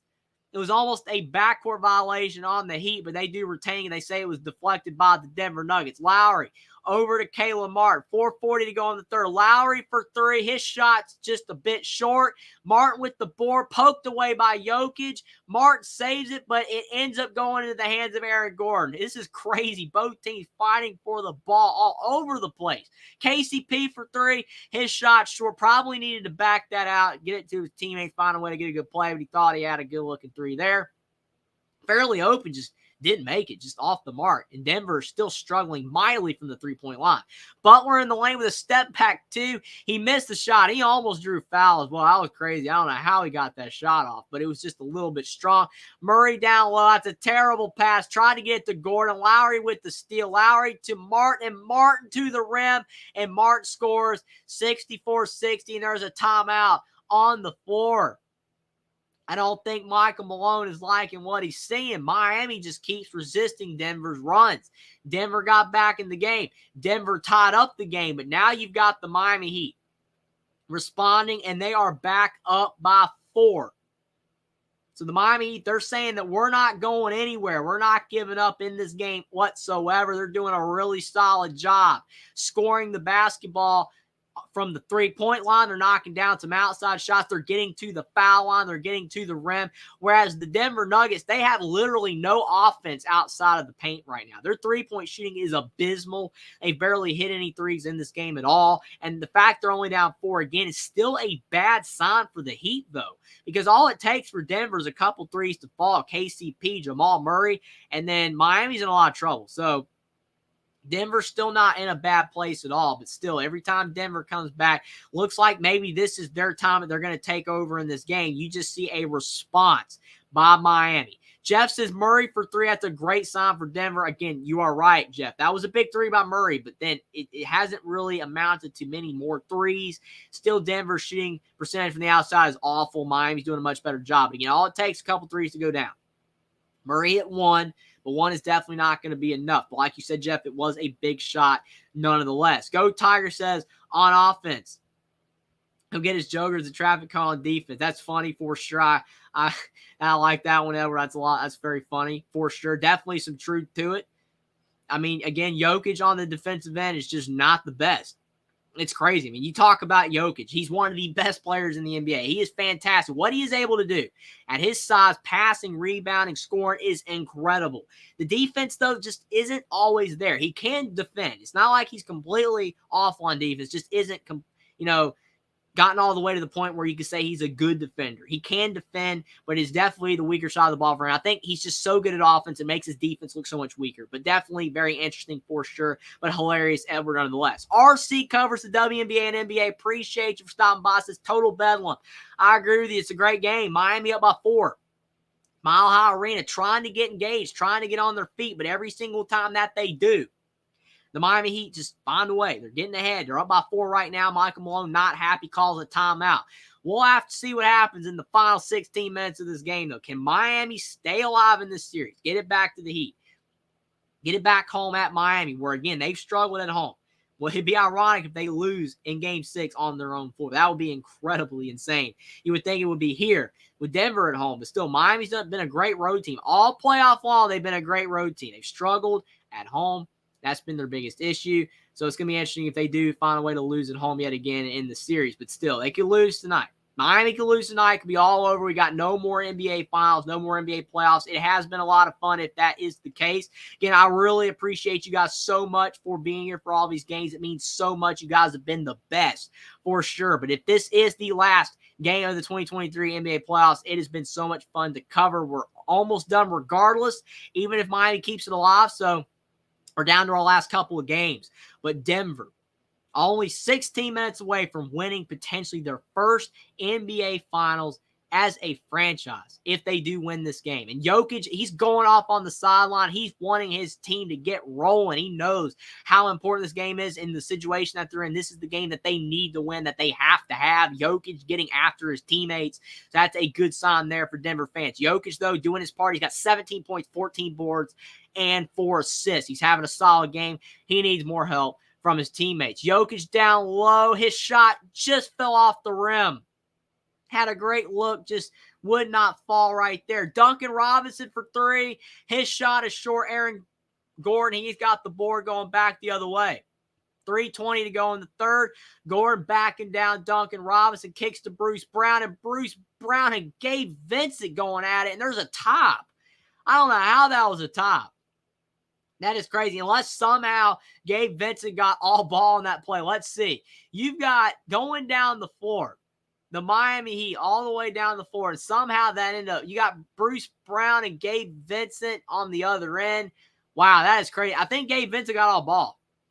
After Miami went down the floor and missed, you had Bruce Brown for Denver going all the way down the floor. He got tangled up with Gabe Vincent, and somehow that was not a foul. I think he did get all ball, though. Gabe Vincent, 4 points, 3 assists, 2 and out from the field. But Gabe Vincent isn't in foul trouble, something he's been the last couple games. He's not in foul trouble tonight, and that's where you can make a risky play like that, try to get a steal. Big play there by Gabe Vincent, showing you it is important to save your fouls to the second half. Jokic, top of the key, trying to look for anybody to pass it to. Caldwell Pope in the corner. His shot's off the mark, and you've got a rebound by Duncan Robinson. Under 3 to go in the third quarter. Kyle Lowry, he's got the basketball. He's been quiet last couple minutes, but he's hit some big shots in this game. Lowry, though, slips to the floor. KCP down the floor. Caldwell Pope to the rim. He misses, but Bruce Brown with the follow through. 64-62. 2-point game. Caldwell Pope, though, with a burst of speed, full speed ahead. Somehow missed that layup. That was a fantastic drive by Caldwell Pope. 2:38 to go in the third. I think there might be a wet spot on the floor that the referees see, and they're blowing the game dead just to make sure that they clean up the floor. But that was a big drive by Caldwell Pope. He was a man on a mission, but Bruce Brown, though, his teammate helping him right there, and that will get Mile High Arena on their feet. Bruce Brown with the putback. Christian Braun was there too, and even Porter Jr. if Bruce Brown didn't get it. So they were all there. The whole team was down there to get that ball in the rim if they both missed, and definitely Bruce Brown knocked it down. So Miami with a turnover back the other way. Porter Jr. with a behind-the-back dribble. Somehow Porter Jr., I don't know how he hit that shot. We're tied again, 64-64. He was being double-teamed. He went behind the back, and he somehow got that layup to fall. 13 points and 11 boards for him. Down the floor, you've got Bam Adebayo, and they're going to say that the ball's out of bounds. That's crazy. But what a steal, though, however, on the other end. That was a great steal by Jokic, stealing it from Gabe Vincent. And then you had down the floor, Porter Jr. showing that behind-the-back dribble, through the legs even. That was even through his legs. I don't know if that's SportsCenter top 10, but that was pretty good. That was fantastic for Porter Jr.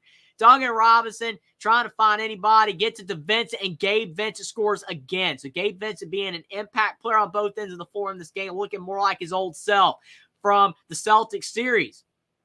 66-64, Heat up by 2, 6 points, 3 assists for Gabe Vincent. He's 3 of 10 from the field, though, still struggling overall shooting the ball, but still a couple big possessions by him last couple for sure for the Heat. Heat are up by 2, and there's a foul on Miami, so Denver, I think, will be going to the line. That's a big break for the Nuggets because they're struggling to shoot from the outside. They need points, and one of the biggest ways to get points is to get to the line, get some free throws. That's a big drive by Vincent, though. Nice floater there, had a nice touch and release there, getting it in the rim, and they're up by 2. But Christian Braun can retie this game up at 66 apiece if he hits both free throws. He knocks down the first. So it's 66-65. Christian Braun has been very important. The rookie out of Kansas has been doing a great job, both ends of the floor, playing so hard, being very scrappy for the Nuggets, just being a burst of energy off the bench. And Michael Malone has been rewarding with more and more playing time due to his efforts, how hard that he is playing. And Christian Braun, he knocks them both down. We're tied again, 66 all. We would not have it any other way. Both teams playing so well right now. This is going to be potentially a classic game if both teams continue to play at this high of a level. Lowry misses the 3 on the other end. Porter Jr. with the ball down the floor. Still a tie game. He's trying to change that, and he does change that. 69-66. 3-point lead for the Nuggets. First lead for Denver since it was 18-16. That's a big shot by Porter Jr. Almost a turnover, but Duncan Robinson saves the ball for being turned over by the Nuggets. They were all over him there. He's still being hounded by Porter Jr. Bam in the mid-range at the free throw line, and Bam knocks down his free throw line jumper. 69-68. 1-point game. Minute to go in the third quarter. What a game. Both teams battling it out. Doing a great job on both ends of the floor. Bam with a double-double of 20 and 10. Big shots by both teams here, and there's a foul by Miami. Jokic down low. It is very hard to defend him without fouling sometimes because he's just such a load. It's very difficult for sure. But, man, what a shot by Michael Porter Jr. He just went down the floor, and he pulled up over Duncan Robinson. Didn't pass it to nobody, and he just shot the ball right over Duncan Robinson. That was cold-blooded by Porter Jr. Ice in his veins. Big shot. That got the crowd going for sure. That was huge. Jokic, though, misses another free throw. This is a problem for Denver.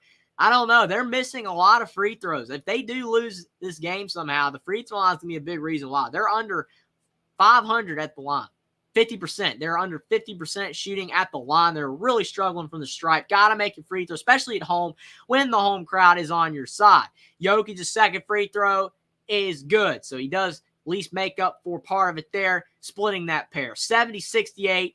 50 seconds to go in the third quarter. You've got Bam down the floor to Duncan Robinson. Duncan Robinson kicks to Lowry, kicks to Martin. Martin with the pump fake, drives in the middle of the lane, kicks back out to Lowry. Lowry over to Caleb Martin. Caleb Martin for 3, and Caleb Martin shots off the mark.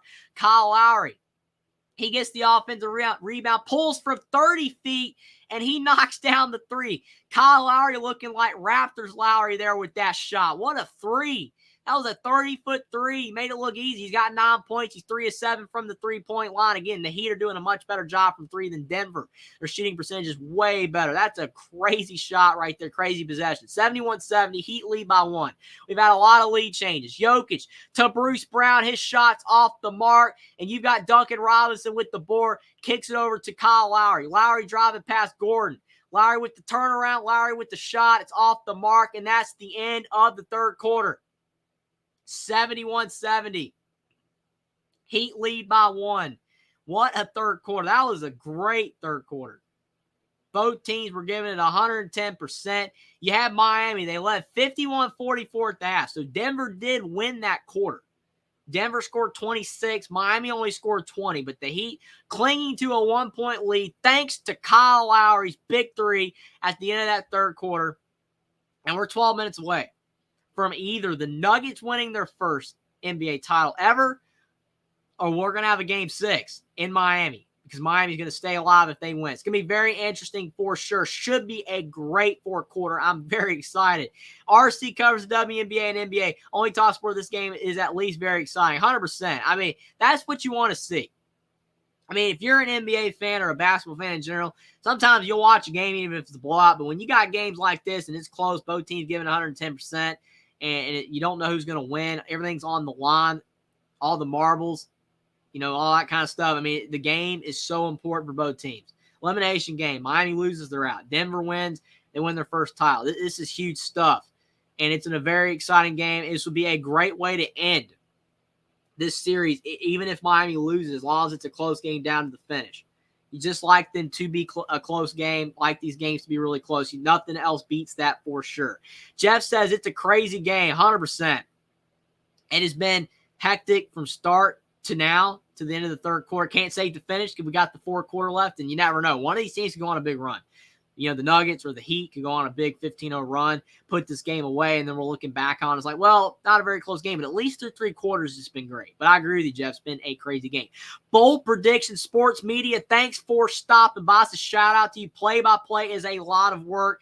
I really appreciate that, Bold Prediction Sports Media. It definitely can be tough for, people trying to do the game the whole time. It's really tough, but I do really appreciate you for saying that. It means a lot. Thanks for the compliment. And that's, again, you guys in the chat, you guys are the reason that makes us worth doing so much fun for sure. I love doing these games, and you guys being here means so much, and I really do appreciate the shout out. Bold Prediction Sports Media, definitely really appreciate it, and really appreciate you guys for being here throughout all these playoff games. It's been so awesome for sure. Scott Moore, thanks for stopping by. Says Nuggets. Yes, the Nuggets have a shot to win their first NBA title. They're playing really well outside of a couple of statistics. The free throw line, kind of turnovers, but they haven't really been turning it over as much anymore. So it's really just been the three-point shooting and the free throw line shooting. That's the only issues that they're having. But besides that, the Nuggets have been playing pretty solid in this game. Miami doing a better job at the line, doing a better job at turnovers, and doing a better job, at the three-point line. They're just shooting the ball overall better than the Nuggets. So that's key. And then the turnovers are key, because if Denver wasn't turning the ball over as much as they were, because Denver already has been, doing a better job than Miami on the glass, Denver will be winning. But Denver has like 5 or 6 more turnovers than Miami. Those are 6 possessions that you're not getting back. The only way you can get those back is by offensive rebounds, which they've done at a fairly high rate. And that's why they're only down by 1.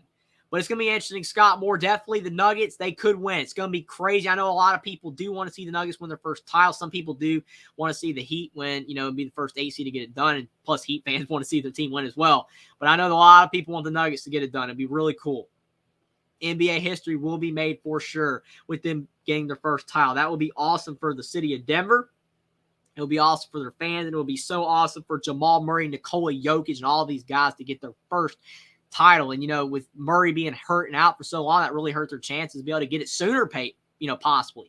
Maybe they could have got it done a couple years before, but that's not the case. But now Denver, they've got their chance. Cody Zeller's in the game for the Heat, but right on cue, Denver attacks Cody Zeller. They get to Nikola Jokic, and Nikola Jokic scores, and that puts Denver back in front, 72-71.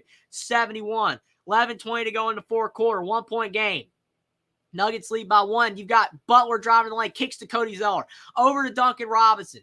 Robinson trying to make a move. Robinson for 2. His shot is off the mark. Cody Zeller misses the putback.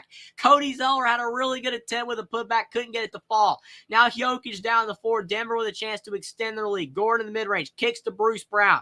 Off the dribble. Bruce Brown to Gordon to Jamal Murray. And Mile High Arena is on their feet because Jamal Murray knocked down that 3. And right on cue, you have Eric Spoelstra calling a timeout, because he knows That was an awful way to start the fourth quarter.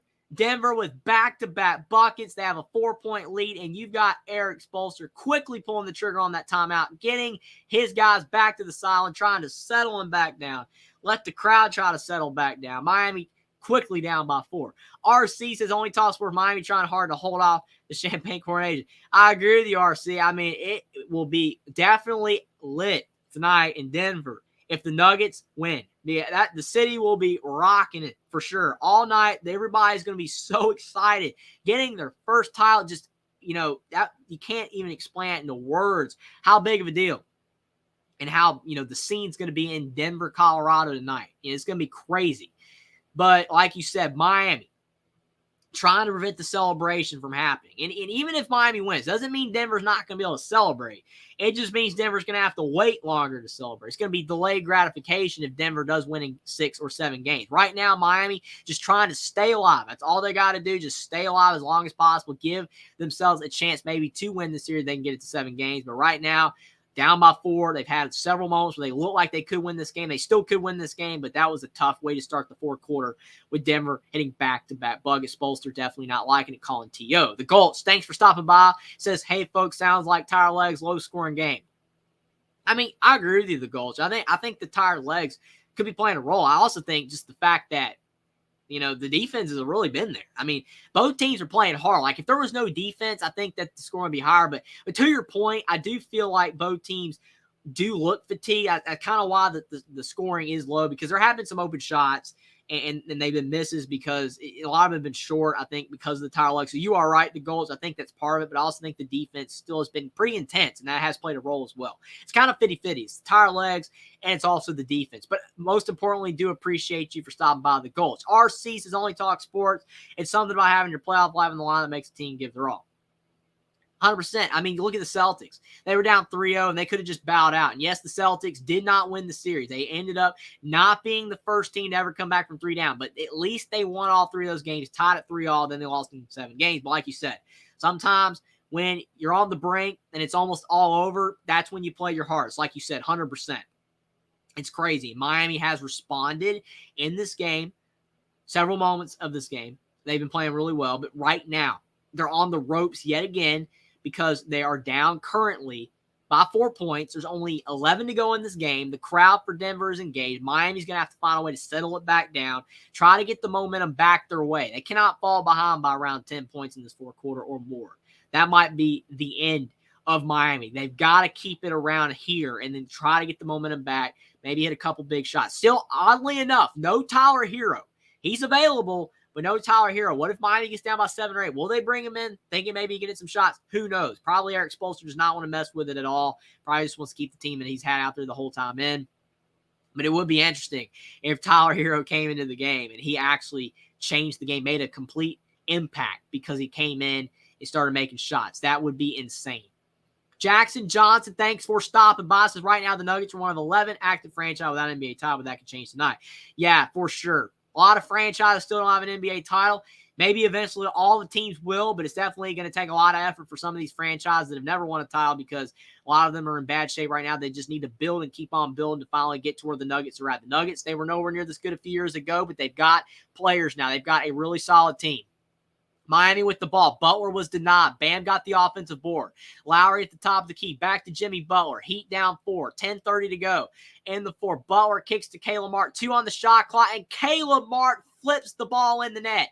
That's a fantastic play by Caleb Martin. He had the blow by the defender, and he saw I got to the rim, and he flipped it in. Not even off glass either. That was a tough play. He's got 10 points. 2-point game. Jokic over to Murray for 3, and Murray's shot is short, and you've got a rebound by Caleb Martin. Up the floor, but a turnover. Caleb Martin knew when he let it go that he shouldn't have passed it. Gordon with the steal. Jokic to Murray, back to Jokic, and Jokic for 2 over Bam. Not much Bam Adebayo could do right there. 77-73. 9:50 to go in the fourth quarter. Kyle Lowry with the basketball, being guarded by Jamal Murray. Now it's over to Caleb Martin. Caleb Martin trying to make a move.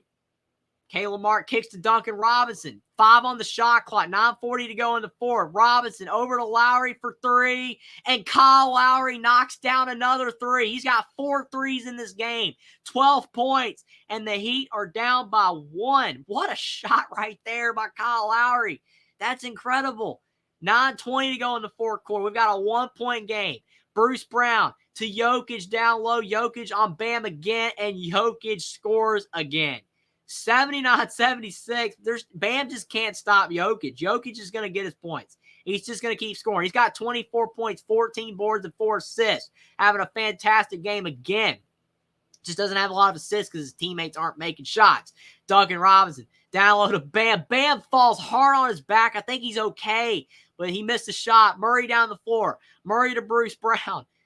15 seconds of the shot clock. Bruce Brown goes up strong, misses the shot. Gordon with the offensive rebound to Jokic. Down low to Christian Braun, and Christian Braun with the smart pump fake draws contact, and he'll have a couple free throws.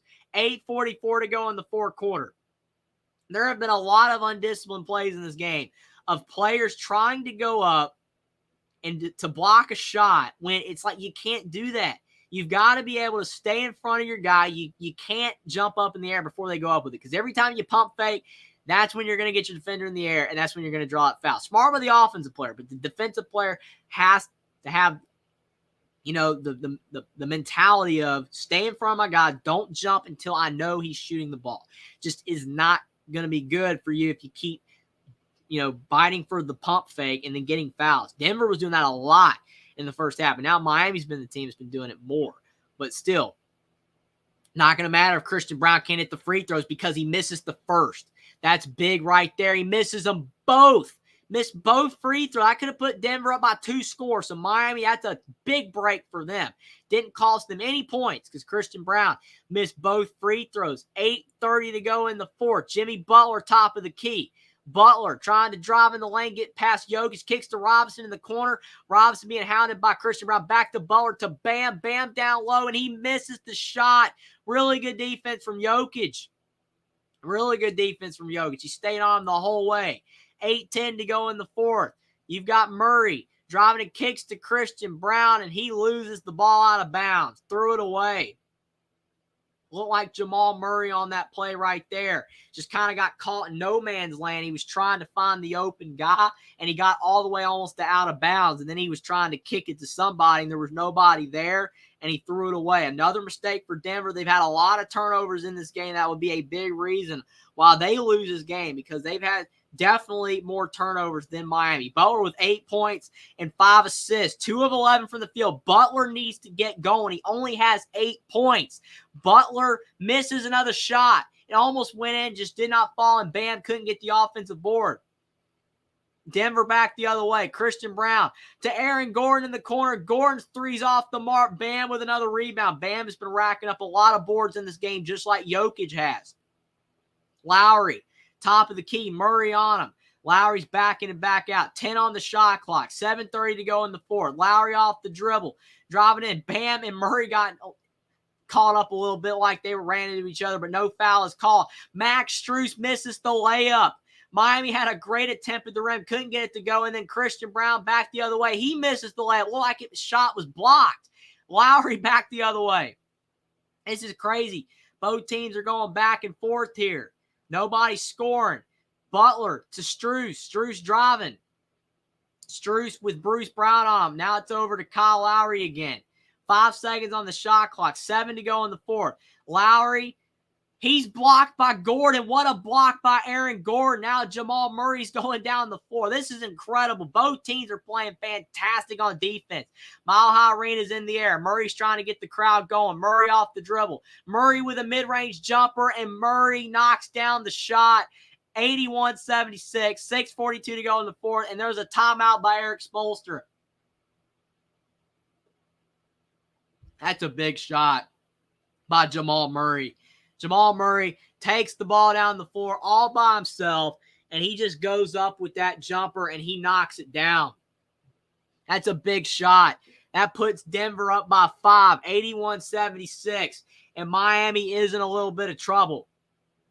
Miami only 6:42 away from losing this series if they can't come back and win. It's going to be really interesting. Denver is in great shape right now. The Nuggets on both ends of the floor just a little bit stronger, playing a little bit better than the Heat right now. Judy Williams, thanks for stopping by. I really appreciate the compliment, but I really do appreciate you for being here as well. We've got a fantastic game. RC covers the WNBA and NBA, says Jimmy keeps playing scared. This is sad. His teammates trying to save himself. Yeah, I mean, I don't know. He's only got 8 points. Again, Miami Heat fan is the most conflicting thing in the world with Jimmy Butler right now, because if it wasn't for Jimmy Butler, they wouldn't be here. I know definitely the only thing that matters for a lot of people is what people last see. So if you're struggling right now, that's all that matters. But I will say, again, if it wasn't for the way that Jimmy Butler played in that Bucks series, the Heat would not be here.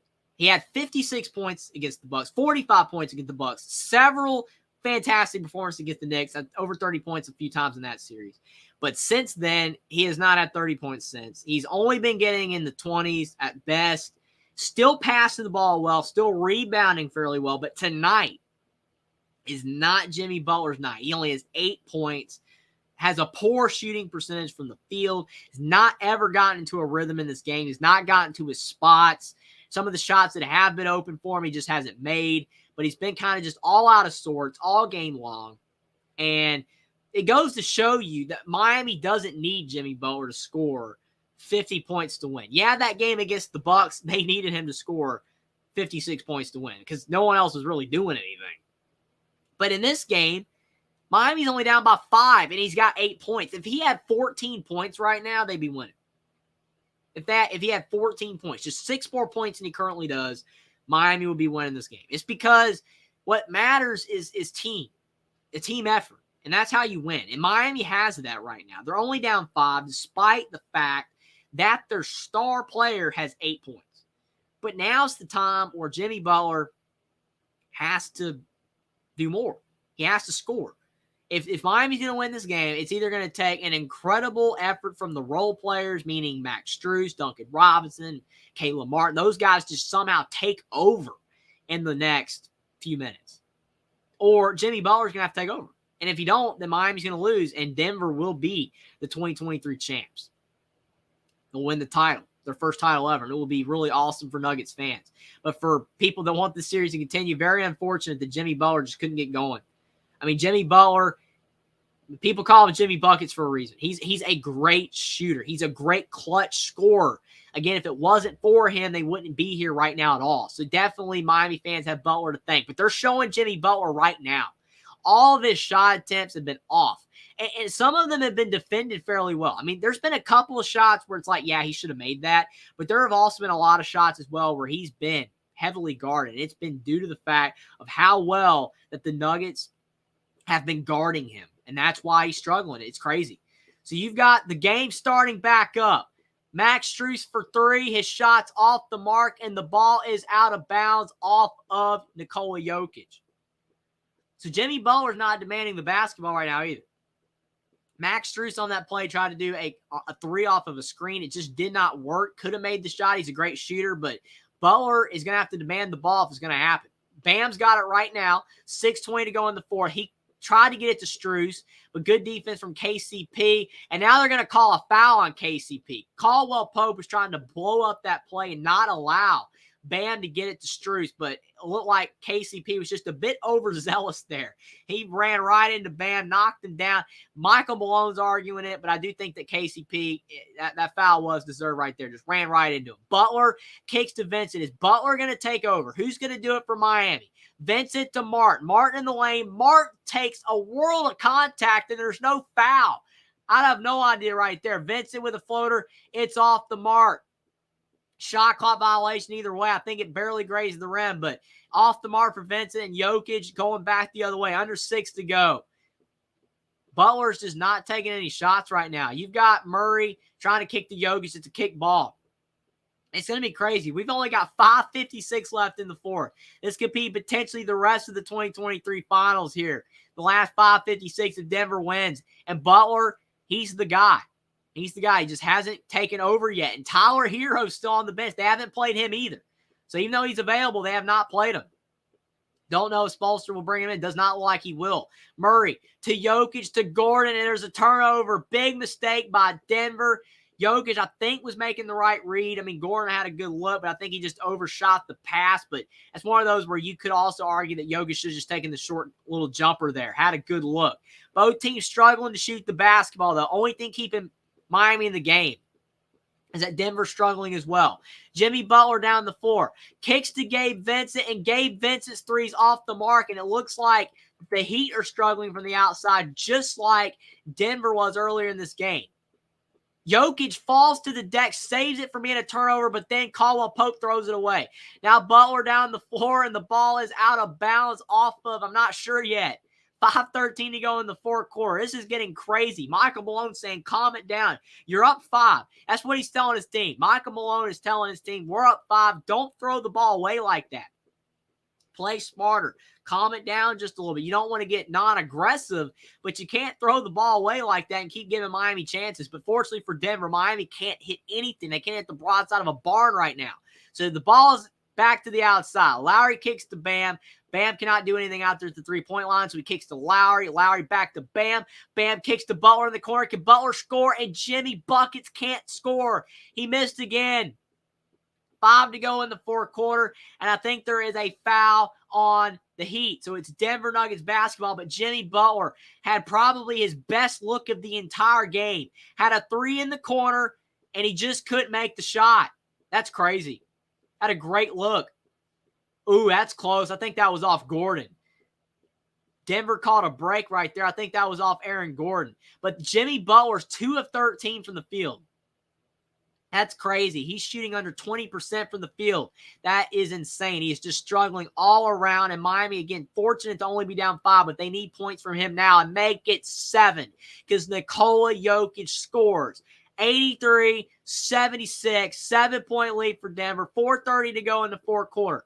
Caleb Martin off the dribble in the lane, kicks to Butler, and Jimmy Butler for 3. He finally scores. That's a big shot for Miami. Jimmy Butler now in double figures. He's got 11. That's huge. Big shot. Finally is out of his dry spell. He knocks down a big shot. Miami's 8 of 30 from 3. Denver's only 4 of 26 from 3. If Denver wins this game only being 4 of 26 from 3, that's crazy. That shows you how much the Heat are struggling, but make that 5 threes. Right as I say, Denver can't make a 3. KCP knocks down a 3. Kentavious Caldwell Pope, 86-79. 5 threes made in this game for Denver. 7-point game. 3:50 to go in the fourth. Jimmy Butler with the basketball. Gets a screen from Bam, and Butler again for 3. That's back-to-back triples for Jimmy Buckets. He's back. I don't know if it's going to be too little too late or not, but 14 points for him. 4-15 in the field, 2 of 3 from 3. Those are big shots. Porter Jr. can't respond with a 3 of his own on the other end. Miami with the ball with numbers down 4, 3:20 to go in the fourth. Lowry in the lane.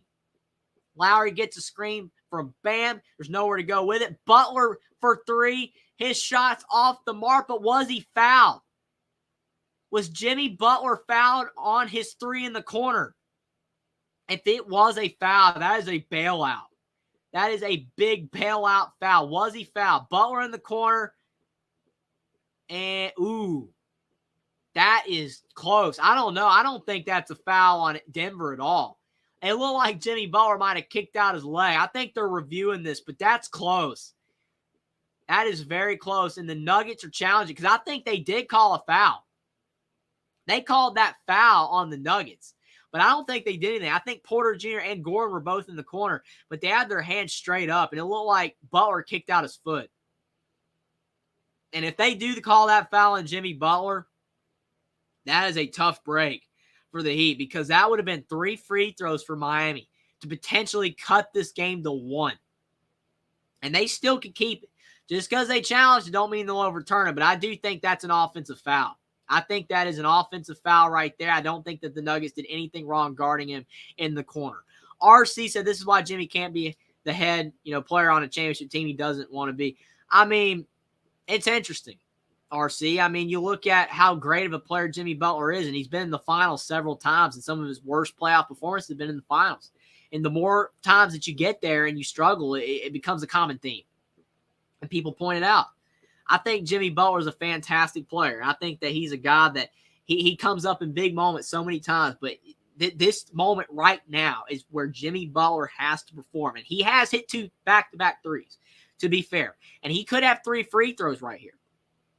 He gets a 3 in the corner. If they give him 3 free throws, that could help Miami cut this to 1.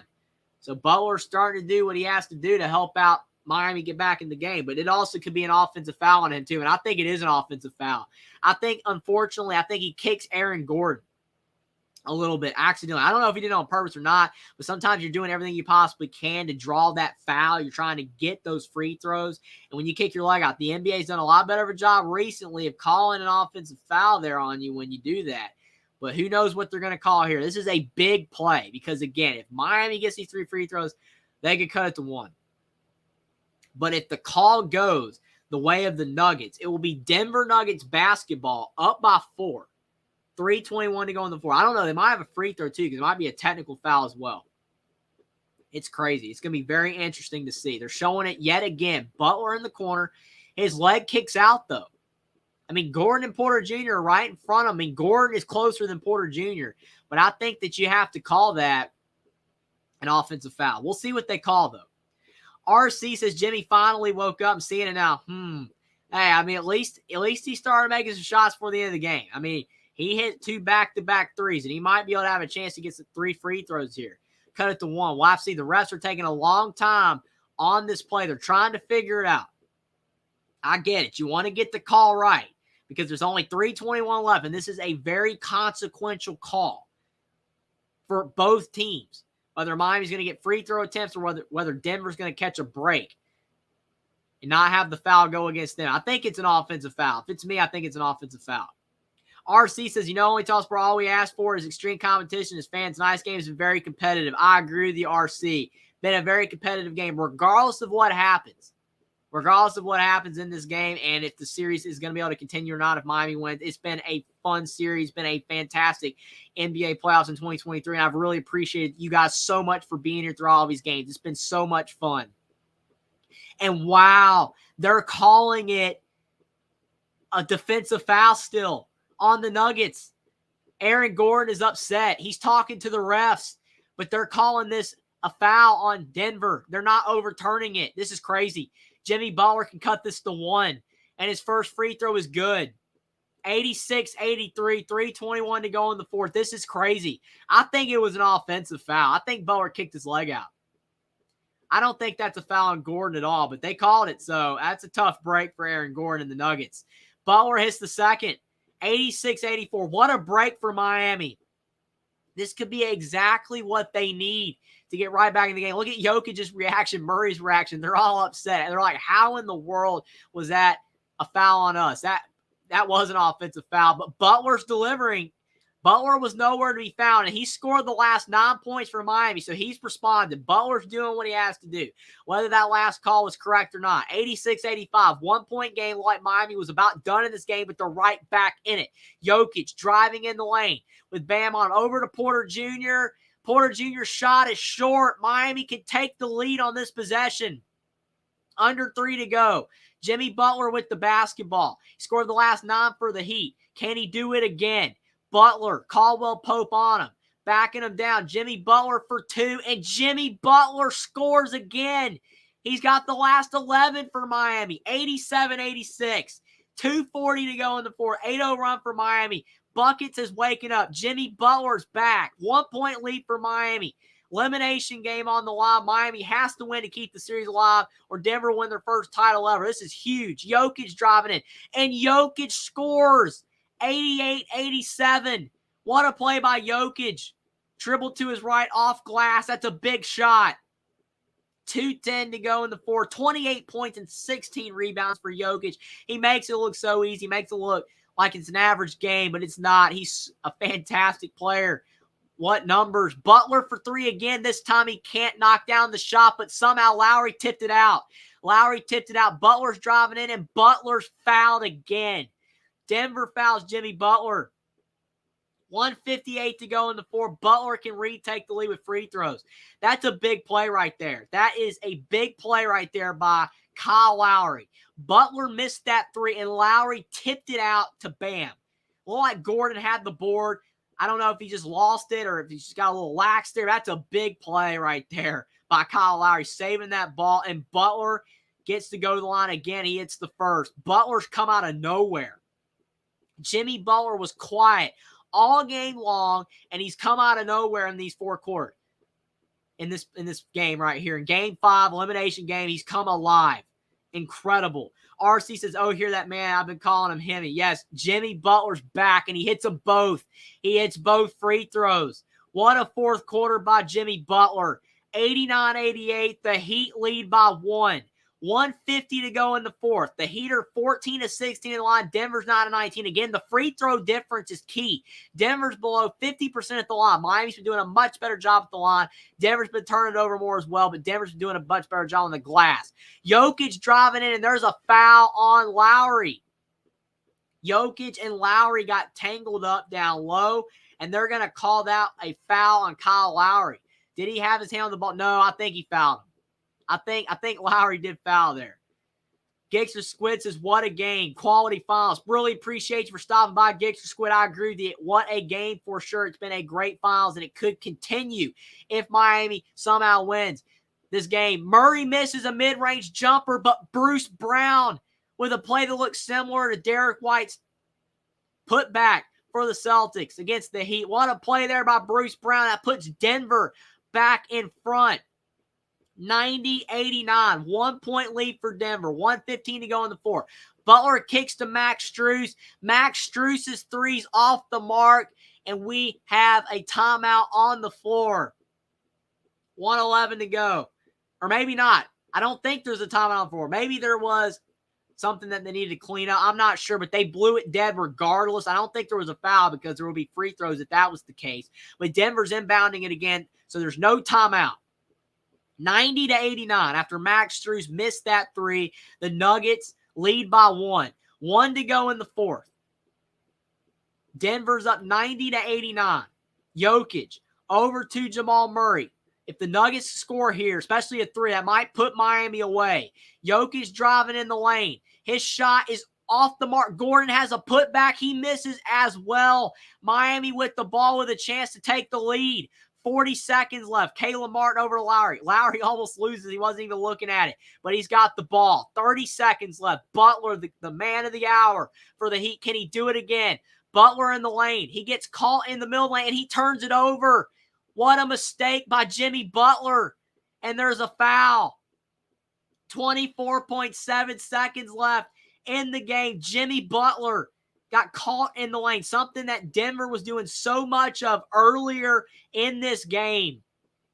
And he drives too far, had nowhere to go. He tried to kick it out, and Kentavious Caldwell-Pope with the steal, and he's fouled, and he'll be going to the line. That is a massive mistake by Jimmy Butler. He got caught in the lane. When he drove in, about the only thing he could have done was potentially go up with it the first time. Maybe he would have gotten fouled or maybe made the shot, but that is a big mistake. Yes, the moment is huge. Everything's on the line, so it is tough sometimes to make the right read, but Butler just made a mistake right there. Gixxer Squid, regardless who wins this game, I see a competitive fight to keep in the series. I agree with you, Gixxer Squid. It's been an amazing game for sure. Thanks for stopping by. I really appreciate it. Go Tigers said that was a bad call on Jimmy's three-point shot. He kicked his leg out. Yeah, that was an offensive foul. Completely agree with you, Edward. That was definitely a foul for sure on Jimmy Butler. It was an offensive. Kentavious Caldwell-Pope knocks down both free throws, 92-89. Eric Spoelstra calls a timeout to get Miami at half court, and we've got 24.7 seconds left in the fourth. So only a 0.7 difference between shot clock and game clock. What a game. 3-point game. Miami's going to have one more shot to tie this game, stay alive in the series, potentially get it to overtime. If they can win, it'll keep the series alive. But yeah, I agree with you again, Edwards, to reiterate, that was definitely an offensive foul on Butler. Bad call for sure. That's helped Miami. But it is what it is. RC says this game has me on the edge of my seat. I might as well. That's all the back of it off. That's funny, RC. Definitely. We're all on the edge of our seats right now. I really appreciate all you guys for being here. It means so much. You guys are the best for sure.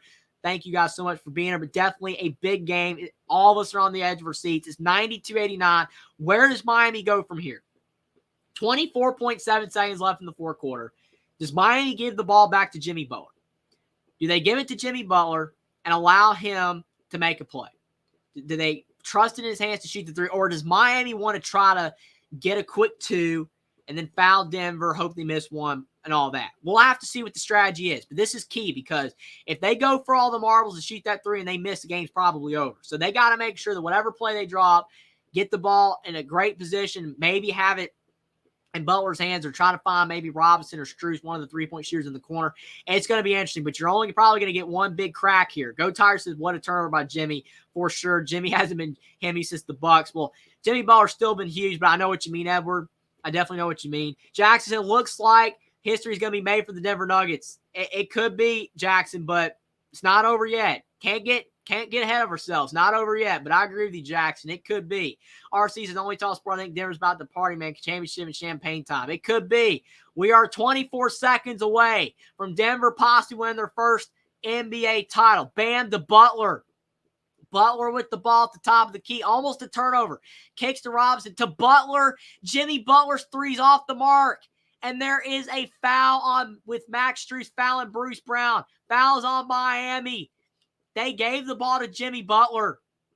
But right there, that was just not a good look. Jimmy Butler should not have taken that shot. It was not open in any way, shape, or form. It was a busted play from the start, and Duncan Robinson passed it to Jimmy Butler. He shoots the three with a hand in his face. Aaron Gordon has a hand right in his face, and he almost banked it in.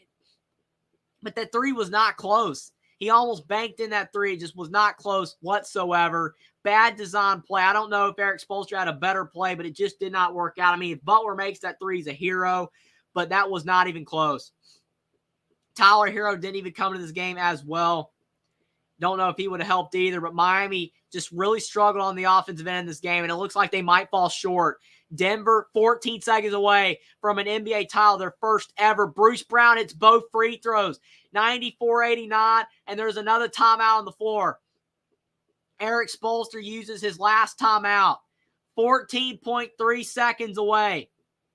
In this fourth quarter, Game 5 of the NBA Finals. We're almost done with the 2023 NBA playoffs. If the Nuggets can hold on here, the crowd is bursting and ready to explode and erupt. Denver is going to be rocking all night long if they win. But that was a terrible possession by Miami. An awful possession. Just no need for that. I mean, you got 14 seconds left, 15 seconds left, and Jimmy Butler takes a three with Aaron Gordon, a hand in his face, fading to his right, and he misses it badly. It wasn't even close. That was just not a good possession at all by the Miami Heat. You could tell they were panicking a little bit. It just was not a good possession at all. Go Tiger says Jimmy shooting a three. He forgot he's not very good at shooting three. I mean, he can make it, but to your point, Edward, I mean, it's not his strong point. It's not a strong point there at all. RC said Jimmy was not smart. Definitely not a good play by Butler. I mean, it was not. I don't know if that's what Spoelstra drew up or not, but I don't know. It's crazy. Go Tigers is crime phases. It looks like the Nuggets are about to make history. They're so close. Bunny Boiler, thanks for stopping by. I'm at the edge of my seat. We all are, Bunny Boiler. Really appreciate you for being here. Edwards says game over. Still 14 seconds left. Kyle Lowry to inbound the basketball. He gets it back from Strus. His three's off the mark. Caldwell Pope with the board, and the Heat are not going to foul. The game is over.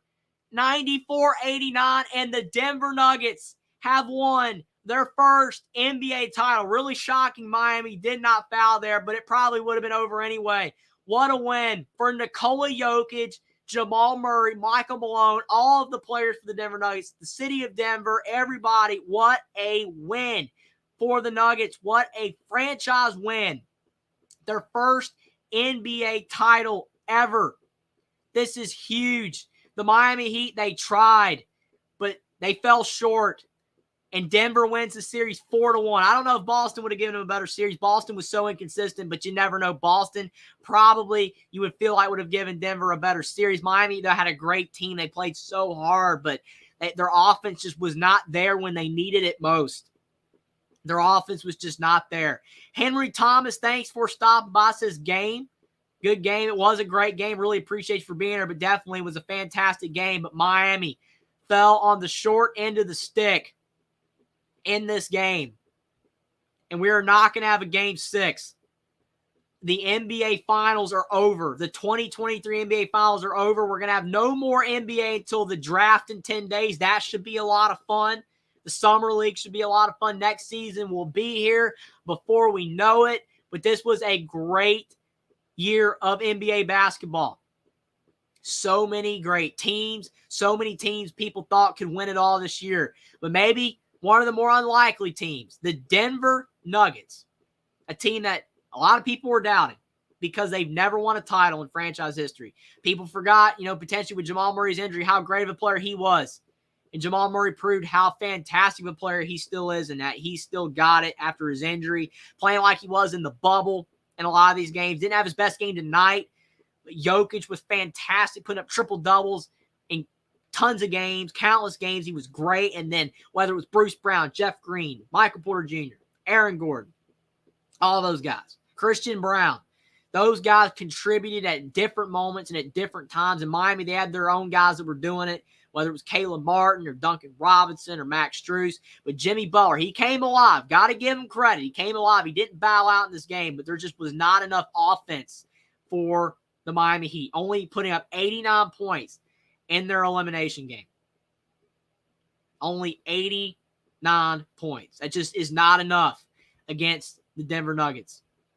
Go Tigers, says Jimmy, 0-2 in the finals. Guess he's not. Jimmy Butler, how many more chances is he going to get in the NBA finals? Some people would argue that he's not going to get any more chances. But he could.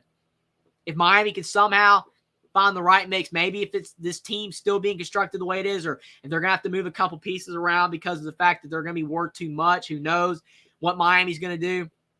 But Jimmy Butler, how many more chances he's going to get to win a title? Who knows? But this was tough for him. He tried, and he just fell short. Jackson singing the Denver Nuggets song. I agree with you, Jackson. It is a big deal. It is so surreal seeing Jokic. He's earned this. They're showing his family, the crowd. It's crazy. It is a big deal. The Denver Nuggets win their first NBA title in franchise history. The amount of players that they've had. They've had so many guys that were key for them throughout, their franchise history. But they've never had a team like this. They've had key players, but they never had a key team. And this team is just built so well together, and the Denver Nuggets deserve to win. It's just so surreal seeing them, all their hard work pay off. RC says, Only Talk Sports. I appreciate you, man, big time. I appreciate you, RC. I really appreciate all you guys. You guys are the best so much. Without you guys, it just would not be worth doing at all. You guys are so awesome because these games are so much fun to call, and you guys in the chat make it so much better for sure. I really appreciate you, RC, but thanks so much for the compliment. The Gulch. Really appreciate the $10 donation, man. Thank you so much. Says congrats, Nuggets. Thanks so much for the play-by-play. I can't see the game, but you brought it alive as I was watching. Love the passion and energy. Thank you from Alaska, and have a great summer. Really appreciate that, the Gulch. More than you ever know. So much. Thank you so much. Really do appreciate it. I appreciate the compliment as well. I'm glad that you not being able to watch the game and I was able to provide that for you. I really do, I'm really glad that I was able to do that for you, and I really appreciate you being here as well. Definitely love to call the game, and be able to provide it for people that can't see it because of the fact that sometimes, you talk about like radio, people talk about the radio no one listens to anymore, but it's cool sometimes just to hear a game. You might not be able to see it, but just to hear it, it is awesome for sure as well, especially when you've got somebody that you really like to listen to for sure. So many guys that I like to listen to on the radio do sports. It's so much fun for sure. But I really appreciate that, the Gulch, that you enjoy my play-by-play and commentary when you can't watch the game. I really do appreciate that. And thank you so much for the $10 donation. It means so much. Really do appreciate it. Thanks so much for being here. Trent Verano says Denver. Congrats to him. Jokic and Murray deserve first title. Let's go. It could be a first of many to come. Trent Verano. You never know. You don't want to get ahead of yourself.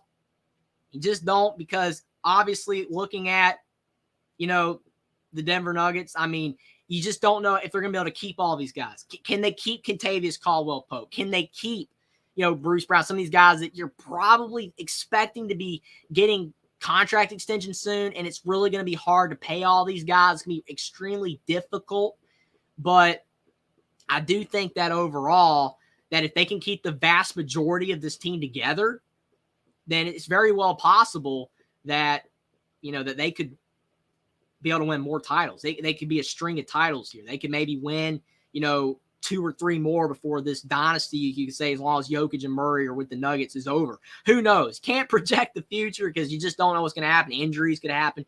Hopefully that will not happen to anybody or anything like that, but you just never know. Maybe another team gets even better in the future. Who knows? But this could be a start of things to come for the Nuggets. Jackson said, for the first ever in franchise history, the Denver Nuggets have won NBA Finals. Wonder if we will see the Denver Nuggets become a top-notch franchise now. It's a bright future for Denver. I agree with you, Jackson. It's very well possible. I mean, it could become a situation where they build off of this and keep majority of this team together, the vast majority of it, and just build and be able to win another title or two. Be like the Heat, some of these, like the Celtics, it's their franchise has been so great throughout history, winning so many titles, or the Spurs or stuff like that. Some of those teams, maybe Denver can be the new team like that, be able to win a couple. That would be huge for them for sure. I think that overall, that this already boosts them tremendously because, like you mentioned, Jackson, before tonight, 11 teams have never won an NBA title. Now Denver's already ahead of those teams, the 10 other teams that haven't won. So they've already climbed the ladder. And if they can win another one or 2 more with this team, you never know. They really could move up in people's mind. And you look at the Celtics and the Lakers. Yes, they're the storied franchises, and they're in the big cities, and definitely when people think of NBA, it's the Boston Celtics, it's the Los Angeles Lakers, but maybe Denver can be like in that tier eventually in the future, 20, 30 years from now. Maybe they're in that group of like teams that people just think about when you talk about top teams in the NBA. You never know. But it's going to be interesting for sure to see how the future will unfold. Sports are a lot of fun, and the future is always unknown. You just never know what's going to happen. RC says, don't want to hear about playoff Jimmy no more because they keep up on the wrong side of the finals. Yeah, I mean, definitely when you keep losing, I mean, it's not just enough to get there. You got to find a way to win it.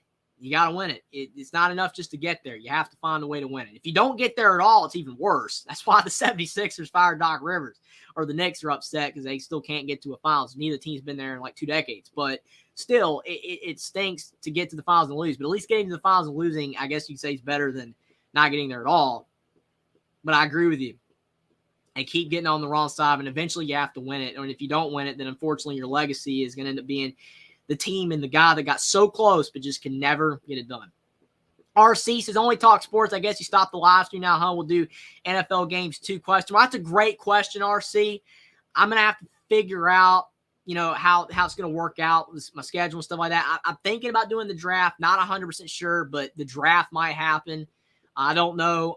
These football games are definitely, they're a lot longer than basketball games. So it's going to be, kind of hard. I probably have to tone it back some, or maybe, bring, some guys on every now and then or something like that to be able to, make it where you can go for 3.5 hours. But maybe I could try to do some NFL games. I might try to do that. I'm not 100% sure, but it would be pretty fun for sure. Definitely would hope to see you guys there if I did, but definitely that is something in the works.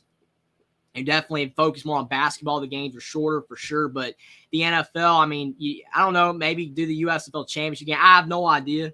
It's going to be interesting, but I definitely will try to do some game. Maybe if you just not do like as many games like with the NBA, how it was like all the time where I was almost doing them every night. Maybe with like, the NFL, just do it where, it's like 1 game a week. It's just 3.5 hours for 1 night a week. I don't know. It's going to be interesting. I'm looking forward to the NFL season. I'll definitely see what's going on, but definitely it would be cool to do some of those games, especially if you guys, want to see it. If you guys, would like to see me do the NFL, it definitely, would be really cool to do the NFL. Then if you guys really want to see it, that would be really cool. Trent Brown says if they can take a page out of the Spurs lineage, they will go far, take pay cuts, etc. That's the key. 100%. You nailed it on the head, Trent Verano. You're 100% correct.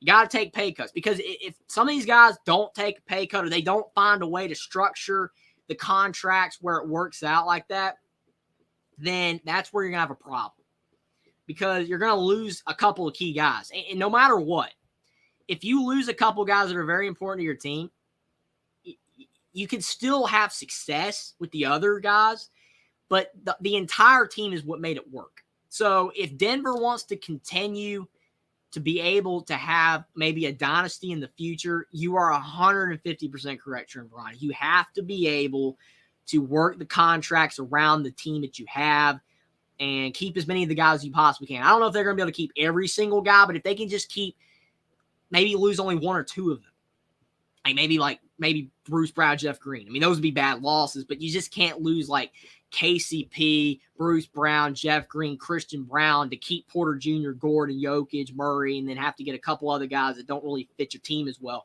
Just stuff like that. You lose too much, you're not going to get it done. I agree. The Spurs were so great for so long because they took pay cuts. You're absolutely right. Bunny Bohr says, congratulations, Denver Nuggets, for winning your first NBA title. Thank you, Only Talk Sports. Thank you so much for being here. I really appreciate it. And like you said, congratulations to the Denver Nuggets. They deserve it so much. What a job by them. And I really appreciate you being here, Bunny Bohr, and thank you so much for the compliment. Trent Varane says, do Monday night. Hey, that would be a great night to do. Monday Night Football, that would be pretty cool for sure, especially now that the NFL's doing like double headers on Monday night. You can like flip back and forth like both games. Definitely watch it. The game's closer, like the game is like the bigger one that people are more looking at. But yeah, when you got like the double headers, kind of like March Madness, when you're looking at like 4 games at the same time in the first round. So it's crazy for sure, but definitely we'll be back for more live streams in the future. Still doing videos all the time. I'm making videos on off-season basketball content, probably be ratcheting up the preseason NFL and, college football content soon, because that's going to be coming around the corner. Probably do some previews for that. It's going to be fun for sure. I'm looking forward to it. Definitely cannot wait to, get back to football season, but definitely we'll try to do some live streams again, especially if you guys would like to see it. Definitely will do some of those in the future for sure, probably if I can. But again, really do appreciate you guys being here. Congratulations to the Denver Nuggets. They deserve to win so much. Go Tigers is laughing out loud. Again, appreciate all you guys for being here. Appreciate, again, so much the $10 donation by the Gulch. You are so awesome, the Gulch. I really do appreciate the compliment as well. But you guys, thank you so much for all your support. You guys are awesome. You guys, the viewers, are the best. Without you guys, it just wouldn't be the same. You guys are awesome. I really do appreciate it. And I will be back for more lives. Maybe we'll do the NBA draft. Who knows? Don't know if we'll do the USFL, like championship game. I have no idea, but definitely stuff is in the works. Can't wait for college football and NFL. It should be a lot of fun. But really do appreciate you guys so much for being here tonight. What a win for the Denver Nuggets. They made history. They squelched the first 8 seed to ever win a title, but Denver got it done. Their first NBA title ever. It was a great NBA Finals. I really enjoyed it. Really enjoyed you guys being here as well. But like the stream down below. Subscribe to the channel if you guys are new. Share the stream out on social media. But most importantly, thank you guys so much for all your support. Again, you guys are the best. You guys are awesome. And I cannot wait to be back for more live streams soon. Thanks for being here, everybody. What a win for the Denver Nuggets. Congratulations to the Nuggets. And thank you so much for being here, everybody. You guys are awesome.